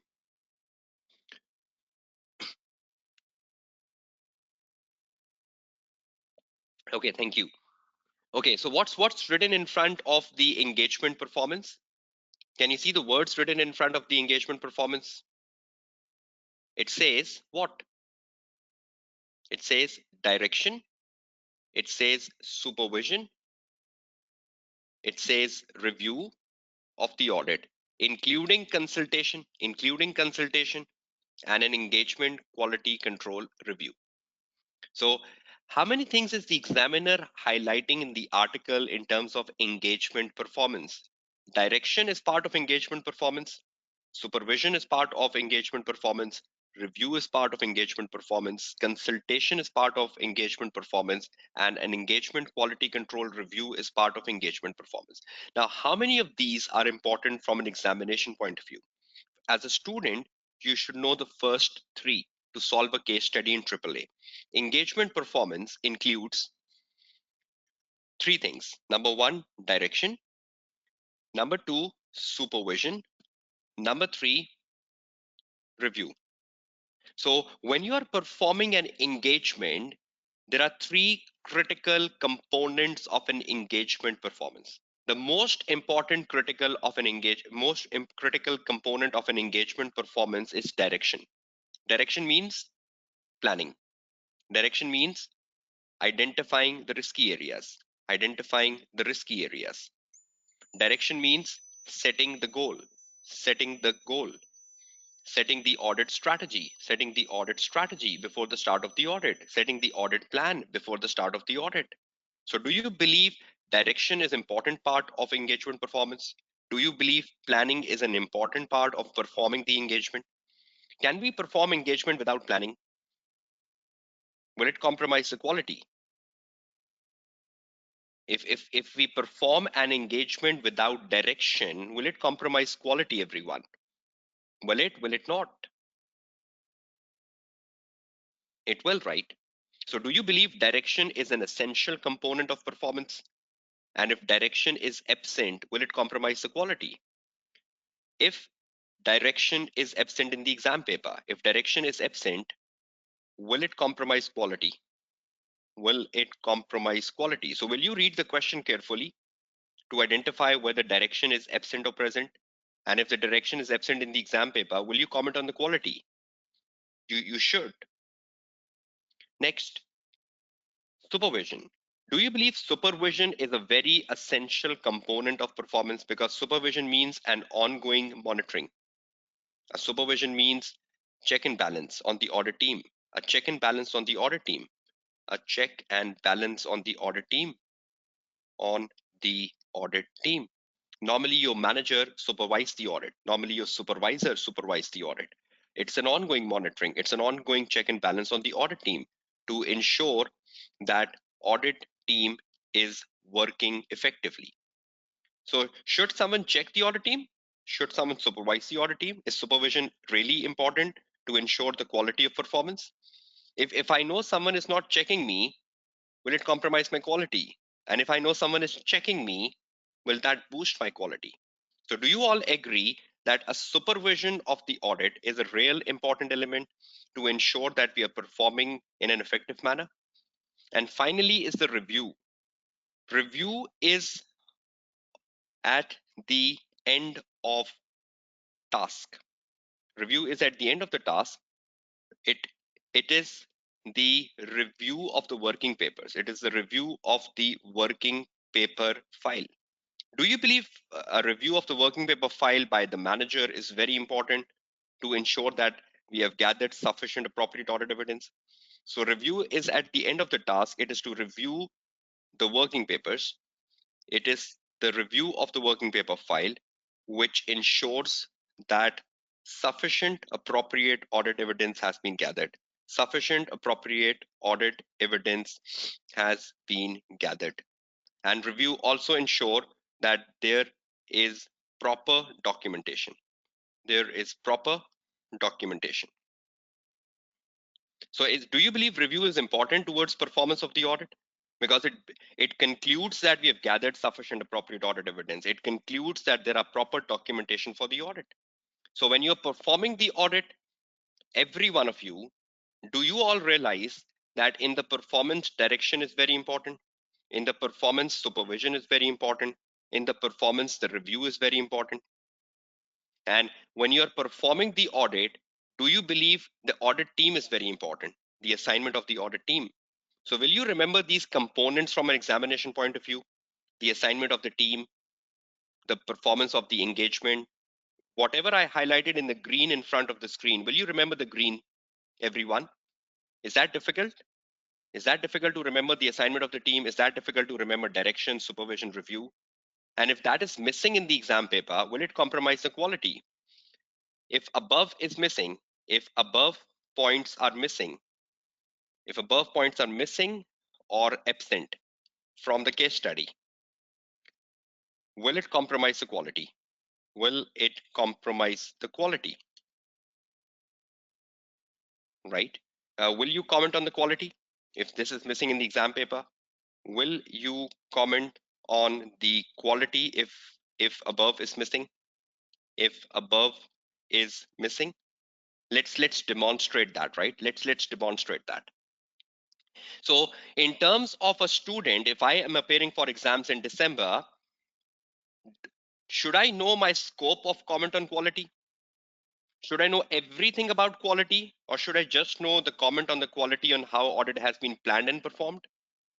So is there a boundary which the examiner is setting for a student? Is there a boundary which the examiner is setting for a student how audit is planned and performed? Now, should I know? Do I know everything about planning and performance? Right? Is everyone clear?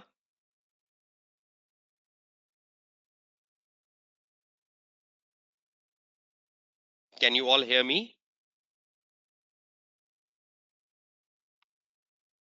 Should we know everything about quality, or is there a limited scope of quality in the AAA paper? Is there a limited scope of quality in the AAA paper which you should know as a student? And have I explained you that limited scope? Is everyone clear on that limited scope from the examination point of view? Okay, that's wonderful. So can we start formulating an answer? Okay, let's do a drill, because the drill will make it more clear, right? If you have any confusions, the drill will make it absolutely clear. Let's start with the drill of the past paper on quality. And for that reason, we're taking the June 16 paper, which is quite a comprehensive one, question number 2A, and we're taking it as a drill. Okay, let's practice, because the practice will make you perfect. Okay, I'm putting the June 16 paper in front of you. You can all see that on your screen now, hopefully. When you look at this question, go down and look at the requirement. Just read the requirement quickly. See what is the requirement of this question. Have you read the requirement? Okay. Now, what is the requirement asking you? Let's take it to the Word file, because this is what I need to teach you, that you should plan the requirement. Should you read the requirement carefully in the exam hall? Does it really matter? Because if you're not reading the requirement carefully, you might be giving an incomplete answer to the examiner. Now, this question is worth 13 marks, and we know the marking scheme. See, what is the question asking? The question is asking, comment on the quality of the audit performed. Comment on the quality of the audit performed. Number one. So, should we comment on the quality of the audit performed? And do we know the parameters of audit performed now? Comment on the quality of audit performed. Of audit performed. Comment on the quality of the audit performed, right? So, do we know the parameters of quality? Do we know the parameters of quality of audit performed? Have we covered them? We have, right? So, are we mentally prepared to comment on it? Yes, we are mentally prepared to comment on it, right? Okay, come to the second thing. Then the second thing the examiner says, discuss. What the examiner wants us to discuss beside commenting on the quality, he wants us to discuss issues raised. I'm not concerned about the class of issues, right? I'm only concerned about the issues raised, whatever the issues are. So I just need to discuss the issues raised and explain why it is an issue. So I need to focus on two things, right? Number one, number two. And what is the learning point from this question? Discussing the issue or commenting on the quality? What are we learning from this question? How many marks we have? 13 marks divided by 1. How many points we need to discuss? We need to discuss 13 points to make the answer. To make the answer. Right? That's how you go down. Let's see the formulation of answer. Now, when you find a issue which relates with the quality control, when you find an issue which relates with a quality control element in the case study,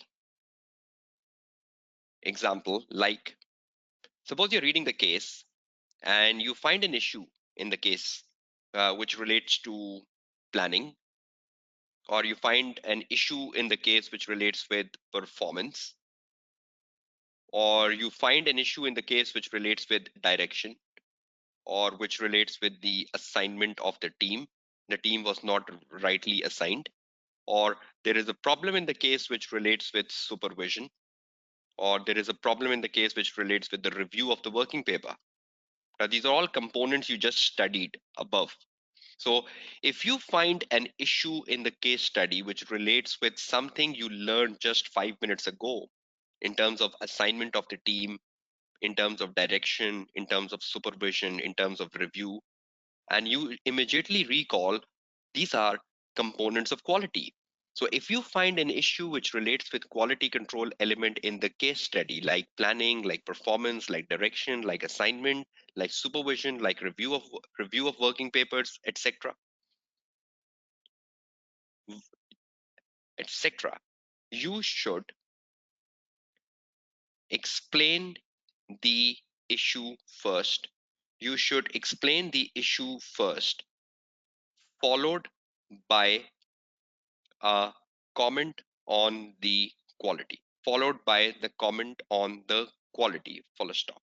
If you find an issue which you believe is a component of quality, if you find an issue which you believe is a critical component of quality, you will first explain the issue, followed by a comment on the quality. Not necessarily every issue given in the paper relates with quality, but if you find an issue which is a critical component of quality. How would you know this issue is a critical component of quality?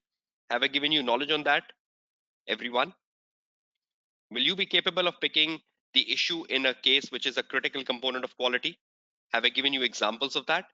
So if you pick up an issue which you believe in the exam paper is a critical component of quality as per the knowledge of the day 3 of the webinar, you will not just explain why it is an issue, rather you will also comment on the quality. So do you need to do two things here? Look at the last conclusion of my, you should explain the issue followed by the comment on quality. So do you need to perform something extra beside explaining the issue? So you will explain the issue, number one, and secondly, you will comment on the quality as well. But if you find an issue in the paper which is not a quality control element, then will you comment on the quality? If you find an issue in the case which is not a component of a quality, will you still comment on the quality? No. But if you find an issue in the case which is a component of a quality, will you comment on the quality? Right? Is everyone clear on that? Right, let's go down doing some exercises, because that's the only way you become clear. Okay, let's start to read the case and let's start to identify the issue. Let's start to identify the issue. If I find any issue which relates with the component of quality, I will explain the issue and then we'll comment on the quality. Let's see the case study. Okay, I'm giving you 5 minutes. And in the 5 minutes, you will read the scenario as much as possible. And then we'll start drilling that if we find an issue which is a component of quality, we will not just explain the issue, rather we will also comment on the quality. Now, do everyone knows the component of quality? How many components of quality you should know when you're preparing for exams? Assignment of the audit team and engagement performance. And do everyone knows the assignment of the audit team breakdown? And do everyone knows engagement performance breakdown? Right? Let's find the answer.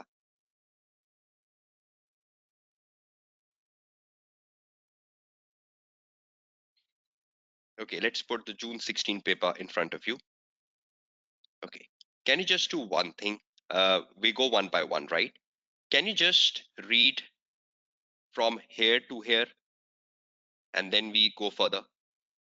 I have highlighted a certain case in orange.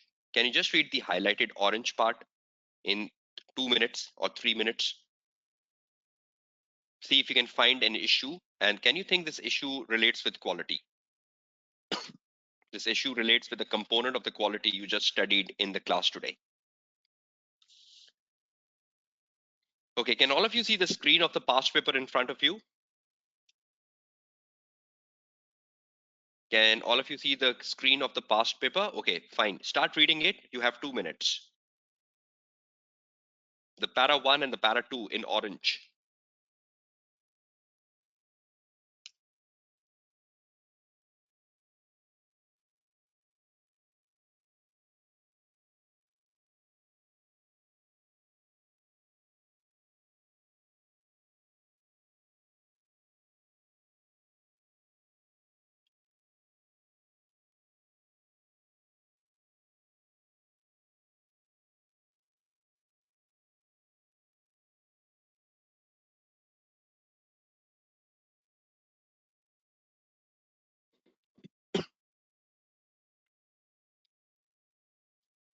Okay, have you been able to read the para 1 and para 2?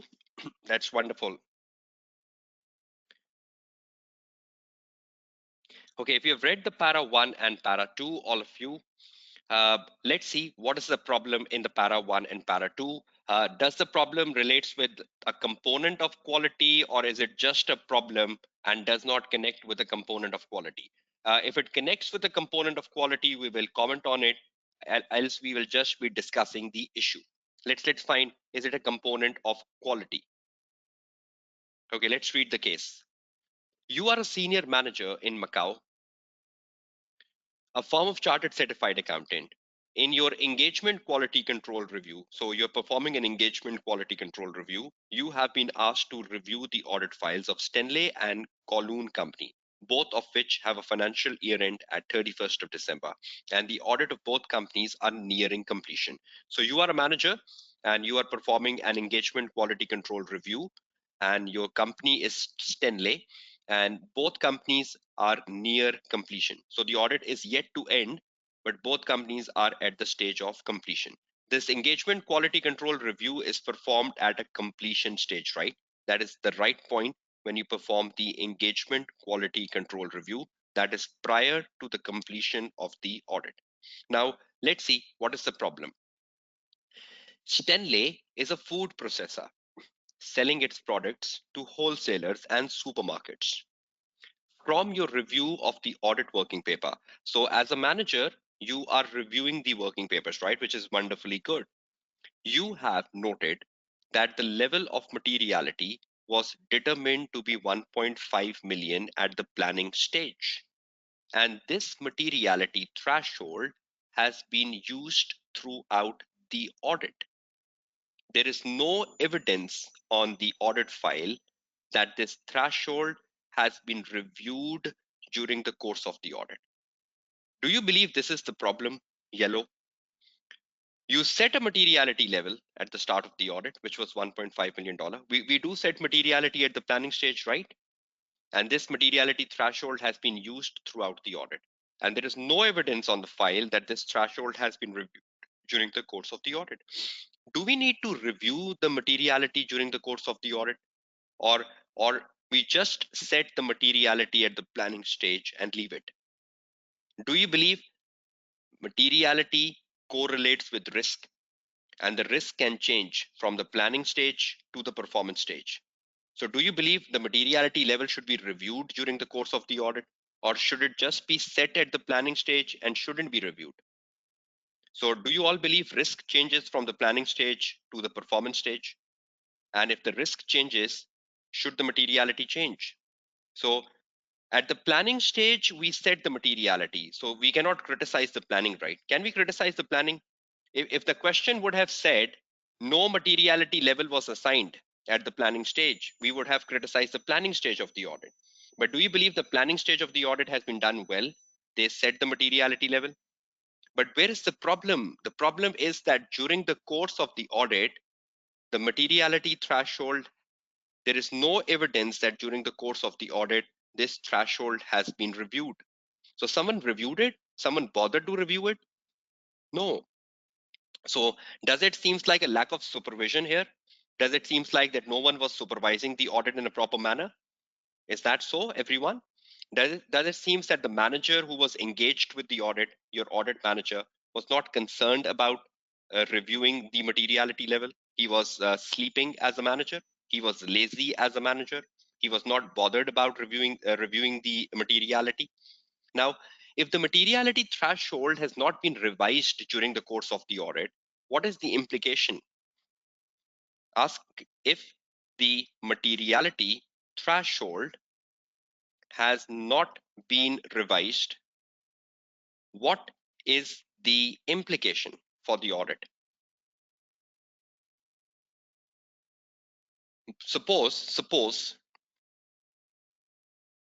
the materiality level should had been reduced should had been reduced to suppose there was a need to reduce the materiality level to $1.2 million, but no one reviewed it. Do you believe there is an implication of this?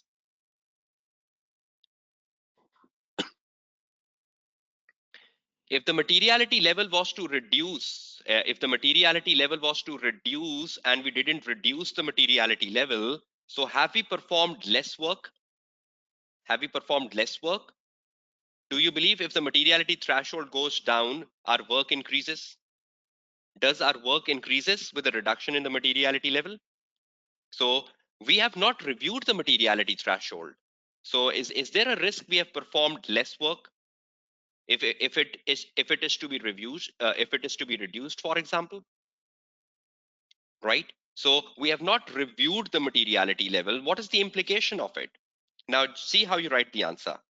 Will I first discuss the issue? Will I first just discuss the issue and explain why it is an issue? Is that right?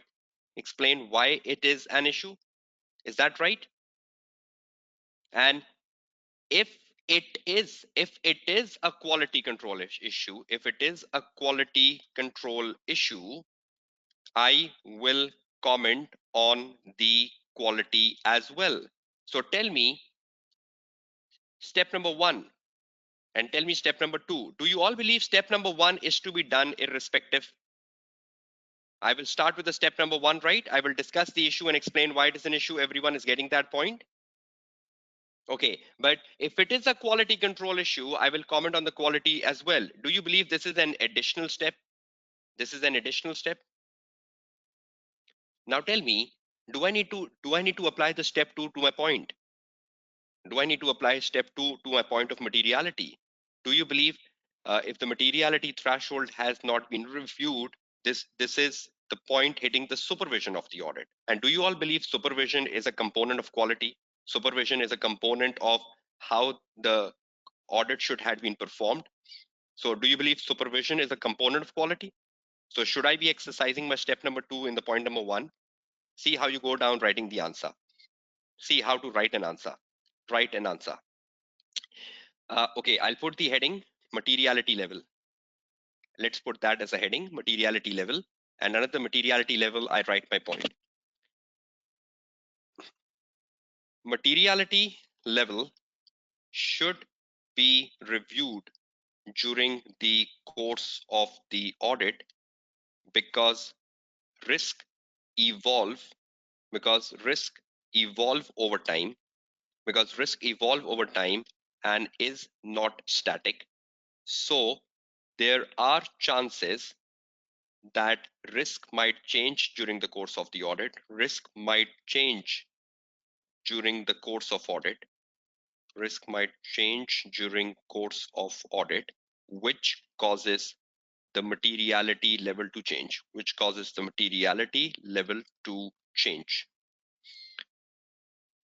Okay. Materiality level should be reviewed during the course of audit because risk evolve over time and is not static. So there are chances that risk might change during the course of audit, which causes the materiality level to change. As materiality threshold was not changed, as materiality level was not reviewed during audit, there is a possibility that the sufficiency that the sufficiency and appropriateness of the evidence gathered has been compromised. Do you all agree with this? As the materiality level was not reviewed during the audit, there is a possibility that the sufficiency and appropriateness of the evidence gathered has been compromised. If the level would have to be reduced. I've just discussed the issue and tell why it is an issue. What is the implication of the issue? If the materiality level has not been reviewed, what's the implication? Now, after the full stop, I realize in the exam paper that this is a quality control issue. So I change my paragraph and I need to do an extra effort. Let me write this in green. After the full stop, I say, no review of the materiality level, no review of the materiality level means that there was a lack of supervision during the course of the audit. There was a lack of supervision during the course of the audit, and supervision is an important component of the engagement. Supervision is an important component of an engagement quality. Thus, the quality, thus the quality of supervision, thus the quality of the supervision has been compromised. Has the overall quality compromised? No, the quality of the supervision has been compromised. We need to be very specific, right? No review of the materiality level means that there was a lack of supervision, right? Do you all agree? No review of the materiality level means there was a lack of supervision or there was no supervision during the course of the audit? And do you all believe supervision is an important component of engagement quality? Have I commented on that? Does the quality of the audit has been compromised or does the quality of the supervision has been compromised? Are we blaming the full audit or are we blaming the supervision? Is supervision a component of quality? Is supervision a component of quality? So will we say in the exam paper the quality has been compromised, or do we say quality of supervision has been compromised? Look at my comment. I'm commenting on a very particular thing, right? Because a lot of time the student says the quality of the audit has been compromised. Not the quality of the audit, the quality of the supervision. Now, have I done an extra effort in the green? Or let's write it in blue so you can see that more visibly. Have I done an extra effort in the blue? Is that what the examiner wants? Comment on the quality when it is a component of quality. So look at my para 1. In the para 1, I just discussed the issue. In the para 1, I just discussed the issue, and in the para 2, I commented on the quality. Now together, this is worth 1 mark. This is worth 1 mark. I'm not getting extra mark for writing the blue. I'm still getting 1 mark. It's not 8 to 10 lines, right? It's just 3 sentences. Count the sentences, right? It's just 3 sentences. And ideally for 1 mark, we generally write 2 to 3 sentences, right?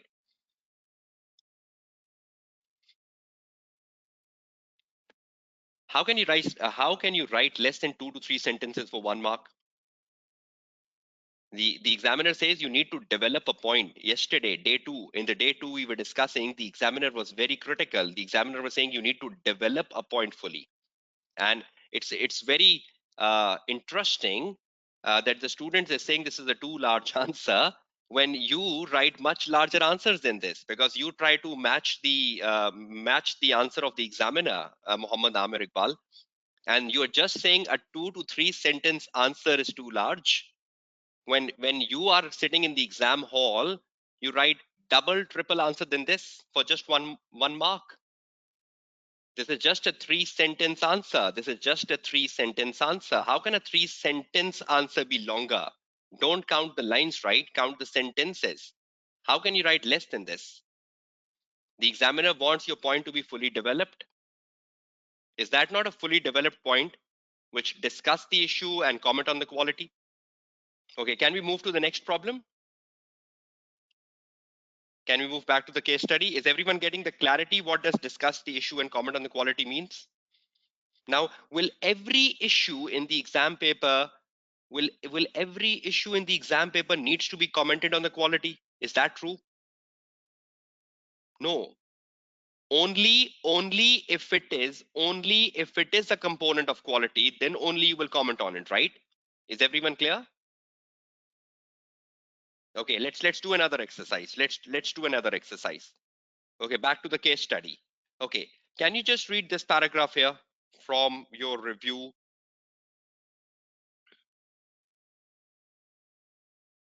Okay, just read till here, right? Orange. Just read this much. Then I'll give you time to read the other. Just read this much. Just read this much. And tell me you've read it after 1 minute.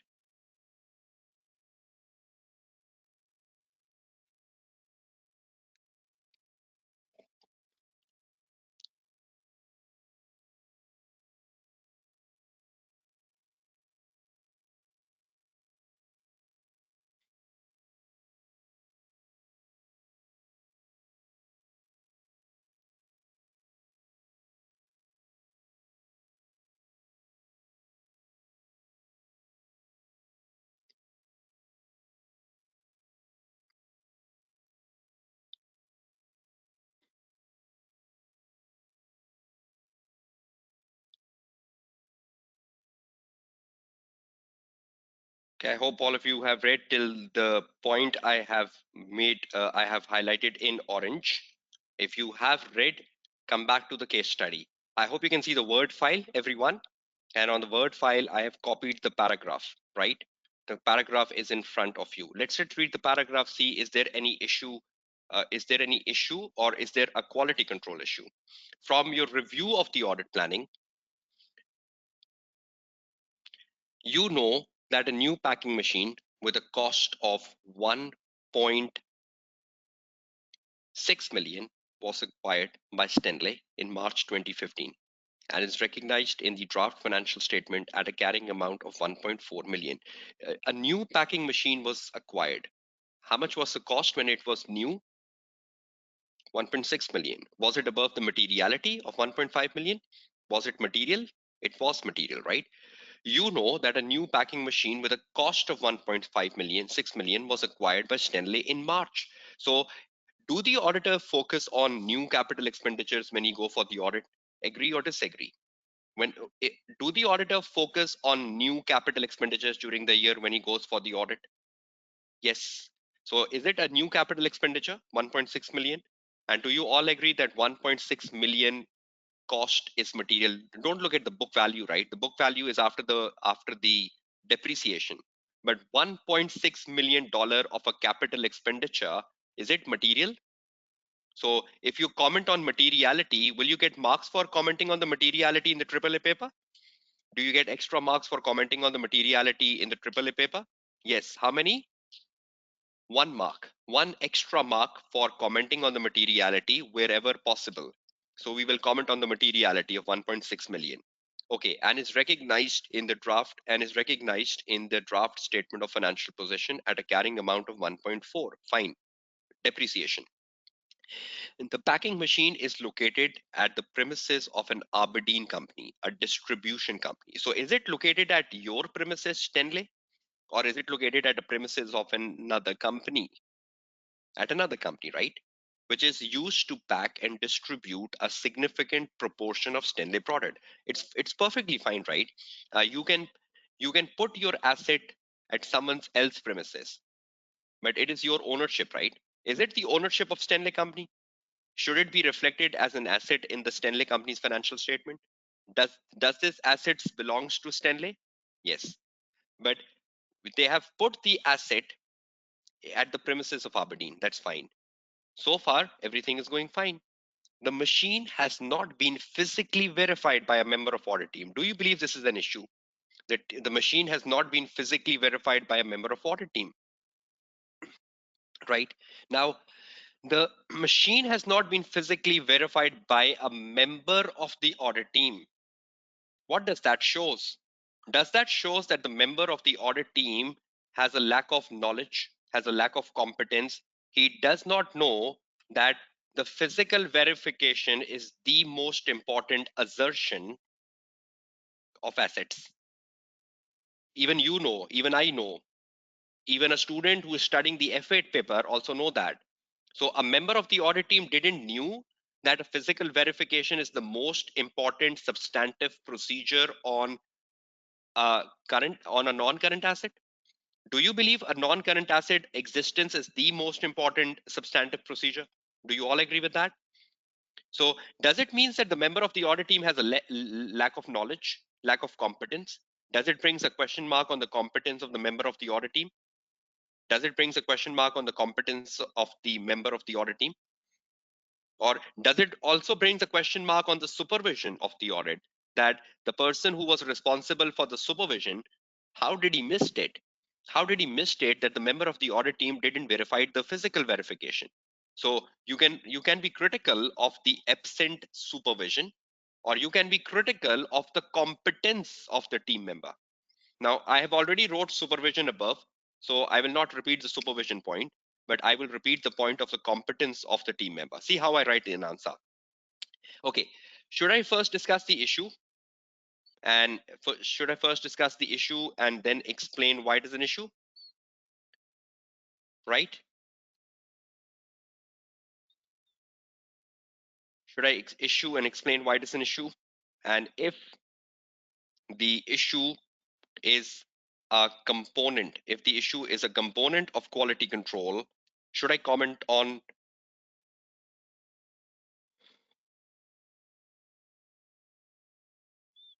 No, direction is perfectly fine, right? Direction is perfectly fine. At the stage of planning, this was identified.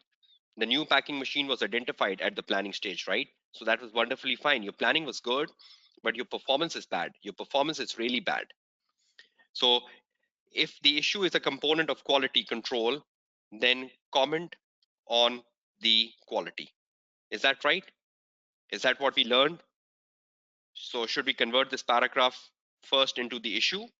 Do you all agree this is an issue, irrespective quality or not?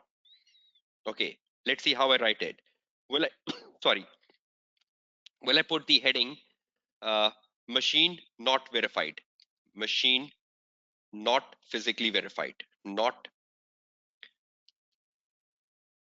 physically verified, right? Under this, I explain. I tell the examiner for a non-current asset, for a non-current asset, the existence is the key assertion. Existence is the key assertion, and no audit work has been performed on the existence of the packing machine, on the existing of the packing machine, and no audit work has been performed on the existing of the packing machine. Thus, the audit team has no evidence. Thus, the audit team has no evidence whether the packing machine exists or not, or is it fictitious? Is it fictitious because you didn't verify it? Or is it fictitious? What if it's not existing? What if it's not at the Aberdeen premises? You didn't verify that. So do you believe this is an implication that the audit team has no evidence whether the packing machine exists or not? The packing machine is material to the financial statements, to the financial statements at its initial cost of $1.6 million, which exceeds the materiality threshold, which exceeds the materiality threshold set at the planning stage, set at the planning stage. Will I get an extra mark for commenting on the materiality? I'll get one extra mark for commenting on the materiality, right? I'll get one mark for commenting on the issue. I'll get one mark for commenting on the issue. Now, if you believe this is a quality control issue, You can further add a comment. If you don't want to add a comment, ignore it.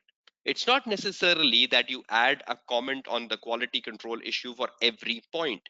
Suppose you are writing 13 points, and in 13 points, you have commented on the quality for like 4 or 5 points. It's fine. But you cannot just forcefully comment on the quality. Now, for example, because I'm guiding you, and for the guidance sake, see if I convert this to quality control, I'll say it seems that the member of the audit team has no knowledge on the member of the audit team has no knowledge on the importance of existence to fixed assets, and it brings a question mark on the competence of the team member, because I already wrote supervision above, right? So I'm not repeating supervision. You can, and brings a question mark on the competence of the team member. Competence is a critical component of assignment of the audit team. Assignment of the audit team. Competence is a critical component of the assignment team and engagement quality. Thus, it seems that the quality the quality of the team assignment has been compromised. You have not assigned a good team. So the quality of the team assignment has been compromised. We just read that the assignment of a team is a separate component of quality. So it seems like that the assignment of the team was not good. You have assigned a person who does not even have a knowledge that you need to physically verify a fixed asset. So you commented on the quality again, and thus it seems that the quality of the team assignment has been compromised. Very particular comment, not on the quality of the audit, but on the quality of the assignment of the team. So because we are in a webinar, so I converted both the points to a comment on quality. Now suppose in the exam paper you're writing 4 points, and out of the 4 points you commented on the quality on 2. That's even fine. You cannot just forcefully comment on quality for every point. If it is a quality point, then comment on the quality. If it is not a quality point, then don't comment on the quality. But I hope you are finding some sense here. Are you understanding the nature of the question now? Are you understanding that if the examiner asks you to comment on the quality, what does that mean? So if you know the component of quality, which we studied at the beginning of the session today, if you know the component of the quality, if you know direction, if you know supervision, if you know review of the working paper, if you know assignment of the audit team, will you be capable of identifying whether this issue relates to the component of quality or not, everyone? And if you don't know the components of quality, how will you pick in the exam paper, should I comment on the quality or not? But if a student is writing a weak answer, for example, till the yellow, the student goes very well, right? Control C, and let's find a weak answer. Control V, same answer as of above. But after he puts it is material, full stop, just for the sake of formality, he says, thus the quality is compromised. He will be so happy I commented on the quality. And after every point, he says, thus the quality is compromised. And he's so happy coming out of the exam hall that I commented on the quality. Do you believe this standalone line coming here in red in a weak answer, is this standalone line giving any value to your answer? Does this standalone line giving any quality to your answer? And look at the way I explained above, that I connected that with a component of quality, and then I specifically mentioned which component of quality has been compromised. Read my paragraph above and read this simple line. This simple line is so easy, right? Anyone can write it. Then what's the value? If anyone can write this, then what's the value? What's the quality? So if you write 13 points, after every point you do the formality. Thus the quality is compromised. Thus the quality is compromised. Thus the quality is compromised. Useless. Now tell me, is the line in red useless? Or is this paragraph in black over here useless? Which paragraph is useless? The one in black or the one in red? So are you getting the way of commenting on the quality? Should you comment on the quality in a very proper manner? Okay, can we do one final exercise and comment on the quality? Okay, let's move on to the third example. Back to the case study. Okay, now in the case study, read this. Uh, from here, from here to here, from here to here. Just read this quickly. 2 minutes.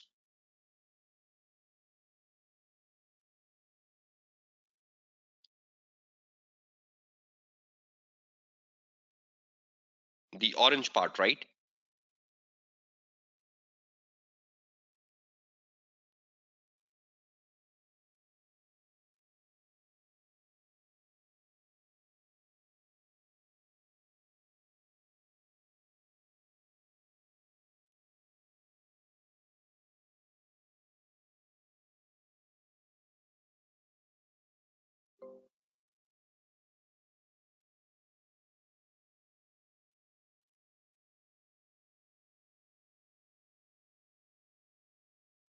Okay, have you all read it? Okay, now can you see the same paragraph in front of your screen on the Word file? I just copied that paragraph and pasted on my Word file for a proper analysis. Let's see what is the issue here and see is that issue a quality control issue or not, right? Let's first find the issue. The audit working paper conclude that we have obtained. Now see, whenever you are reading a case on issues, whatever the issues are, right? Whenever you're reading a case on issues, whether it is an ethical issues or whether it is a professional issue or whether it is a quality control issue, whenever you are reading a case on issues, carefully read the word, carefully read the word, open inverted commas, we conclude, or carefully read the word, the manager conclude, or carefully read the word, it was concluded. The conclusion might be wrong. The conclusion. Now, over here, the audit working paper conclude. Let's see whether this conclusion is right or wrong. Whenever in the exam paper you get this word conclude, read this word conclude very carefully to find whether the conclude is right or wrong. Now, let's see what is the conclusion here. The audit working paper conclude that we have obtained the purchase invoice and the order in relation to the machine and therefore can conclude that the asset is appropriately valued and that it exists. Now, you are saying that on the basis of the purchase invoice and on the basis of the order, you are concluding that the sorry, the asset is appropriately valued and is exist. Look at your conclusion. Look at your conclusion. That on the basis of the purchase invoice and on the basis of the purchase order, you are concluding that the asset exists and the asset is properly valued. Now tell me honestly, how can you verify the existence of the asset from a purchase invoice? How can you verify the existence of the asset from a purchase order? What you should do for existence? Should you go to the Arbidine premises? Should you go to the Arbidine premises for existence? How can you verify the existence from purchase invoice and order. So is that a wrong conclusion or is that a right conclusion? Okay, properly valued. From a purchase invoice, will you get to know the cost? Or from the purchase invoice, will you get to know the valuation? What is valuation? The valuation is cost less depreciation. Cost less depreciation. So from a purchase invoice, will I get to know the cost or will I get to know the valuation? So do you all agree both the conclusions are wrong? So the audit working paper conclude that we have obtained a purchase invoice and an order, and that we can conclude that the asset is properly valued and that it exists. Now, whoever is preparing this working paper means he is incompetent. Whoever is preparing this working paper is not a competent person.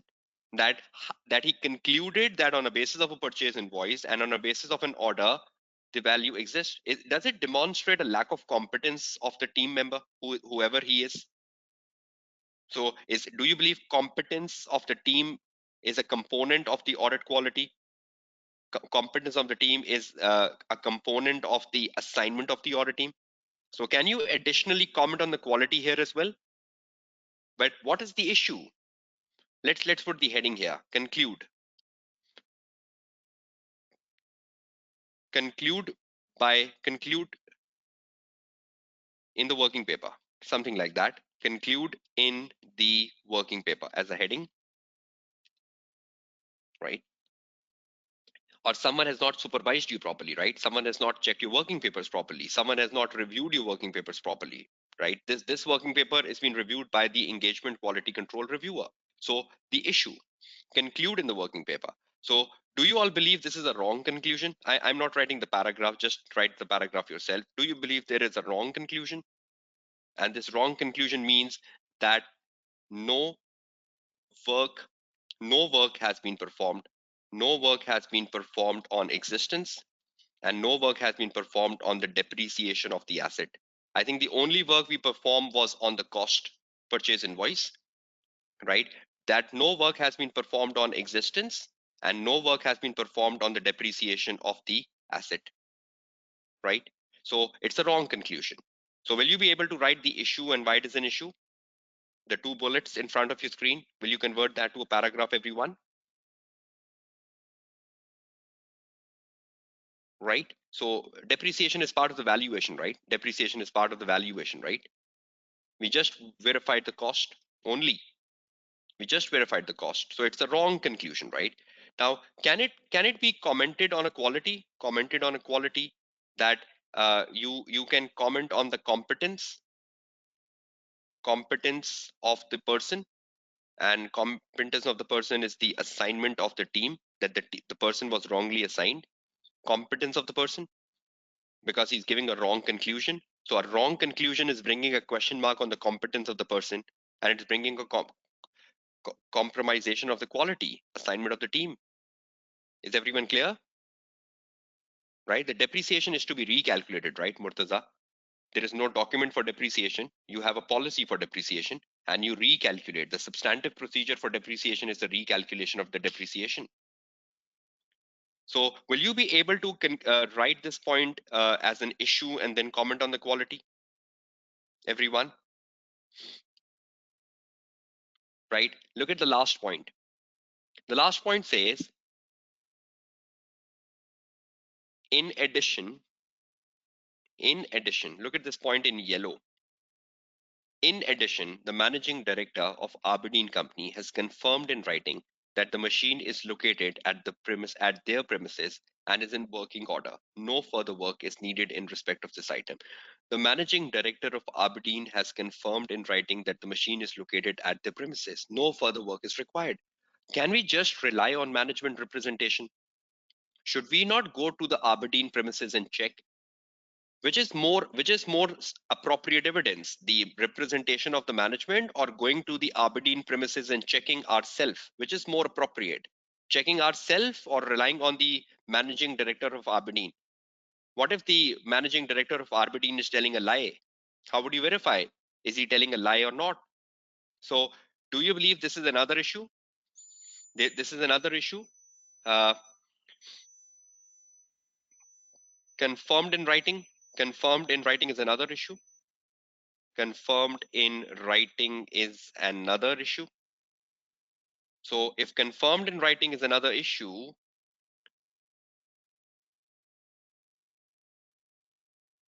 you will first write the issue. Confirmed in writing, representation alone is not an appropriate evidence. It's not an appropriate evidence. So representation alone is not an appropriate evidence. That is an issue here. Representation alone is not an appropriate evidence. Uh, the representation alone is not appropriate evidence. Thus, no proper work has been performed on existence. Thus, no proper work has been performed on on existence of the asset, on existence of the asset.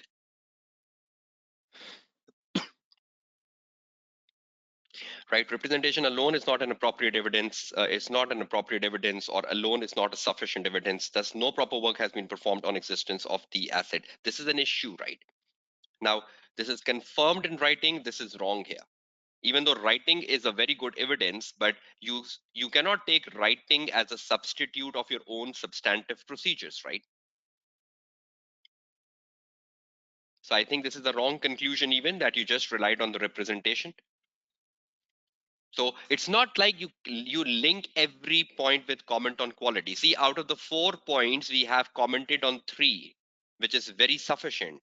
So if the examiner is checking my answer, or if the examiner is checking your answer, Neeraj, and in my answer and in your answer, out of the 4 points, I've connected the 3 points, or I've connected the 2 points on quality, it's wonderfully fine. At least the examiner knows I know the meaning of the word comment on the quality, right? So is it like necessary that we forcefully connect every point with quality in the answer? What is the answer? Is it like we forcefully connect every point in the case study to quality forcefully?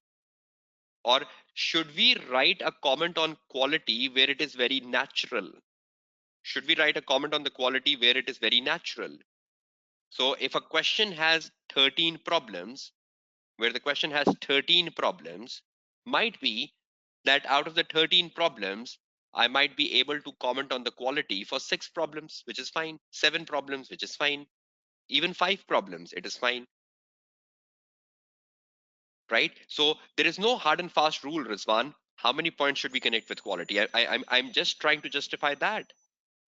Wherever you can naturally connect to quality. So in a 13 marks answer, if I have 0 comments on quality, is that right? In a 13 marks answer, if I have 0 comment on the quality, is that right? No.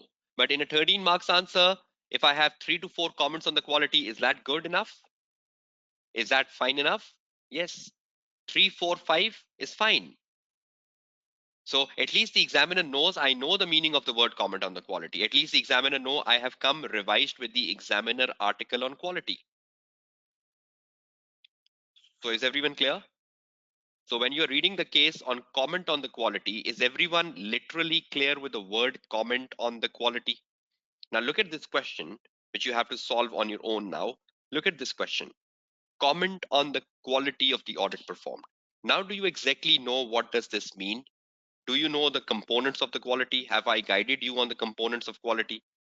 So if you know the components of quality, will you be able to pick them up from the case study? Have I demonstrated you the weak answer and a strong answer? So are you getting clarity on this question, everyone? Will you handle it better this time in December exams or when you're practicing at home? So has this second part of the day 3 help you with mitigation of your fear factor on a question which asks for comment on the quality? Honestly tell me, when you entered the day 3 today, the mindset you had on comment on the quality, and now when you are exiting from the day 3 today, The concept you had on comment on the quality, has that changed a lot?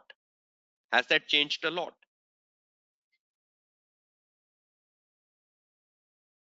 Right? So are you getting a better picture of this question? Right? So please ensure you read examiner article, you go through the past papers, you try to spend time on comment on the quality, and please again do understand the limitation of this webinar. This is just a 3-hour webinar, free of cost, as a courtesy by ACCA Pakistan to guide you towards success in your exam papers. So everything is not possible within 3 hours. Everything is not possible that you guide each and every aspect. This topic quality control or this topic ethical and professional issue, if you are conducting it in a normal class, takes like 7 to 8 classes, and each class worth like 2.5 to 3 hours. But in a context of a webinar, this needs to be wrapped up within 3 hours, just giving you the focused points. So at least you get the right direction. I hope you got the right direction and you can work on the right direction, right? So within the constraints, within the boundaries, I hope you got the right path and you will all start to walk on the right path. So day one gone, day two gone. Today, the day three is going to an end. And tomorrow we have a very important day, practice management. I've never focused on this topic in my previous webinars a lot. And this time I thought because the examiner is focusing on practice management a lot since September 18 exams, I should also be focusing on practice management in my webinars as well. So tomorrow will be a very, very important day because we are focusing on a very, very special topic, which has become very popular since September 18 exams, which is practice management. Please ensure that you go through the learnings of the session today. You practice the questions which are coming on the slide in front of you. You read the articles which have been recommended to you to read, and you attempt the assignment questions so that you can self appraise yourself whether you're writing the good answer or a bad answer, right? And please ensure that from a BPP book or a Kaplan book, you read the chapter on ethics. I don't know the chapter number in the BPP and Kaplan book. Please ensure when you open the index page of the BPP and Kaplan, you will find a chapter on ethics. Wherever you find the word ethics, just go to that chapter and start reading it. Right? So we have practice management tomorrow, which is the agenda for day 4. So please do join the day 4 webinar live tomorrow as we go down with a very special topic tomorrow, which I will be covering for the very first time in my webinars since long. And You will be getting an amazing idea of this topic and the recent papers and how this topic has come in the recent papers, and it has become such an important topic. Okay, I hope you had a productive webinar today. You learned a lot from the webinar today, and that is it for the session today. I will be sharing the Word file over the WhatsApp group, which has been created for this webinar in particular. And it's very good to see that you're all helping one another on the WhatsApp group so that you can maximize the knowledge, right? So these WhatsApp group can be used as a study groups for your exams. The students can help each another in those WhatsApp group, and that's another special advantage of attending these webinars as well, right? So not just the webinar, even the WhatsApp group, which can really be helpful, right? So I wish you all a very best of luck for your exams in December, and we are coming back with day 4 tomorrow at 8:30 p.m. the Pakistan Standard Time. All of you have a nice day, stay blessed, and I'll see you tomorrow live at 8:30 p.m. Have a nice day, take care, goodbye, and Allah Hafiz.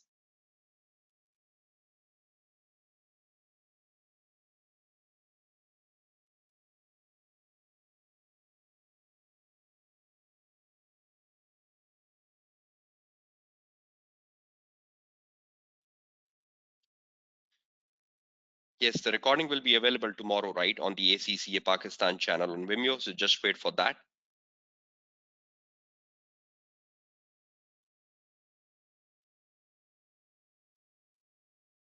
Okay, I'll be looking forward to your feedback on the WhatsApp group, right? Please drop your feedback about the session today on the WhatsApp group. Thank you.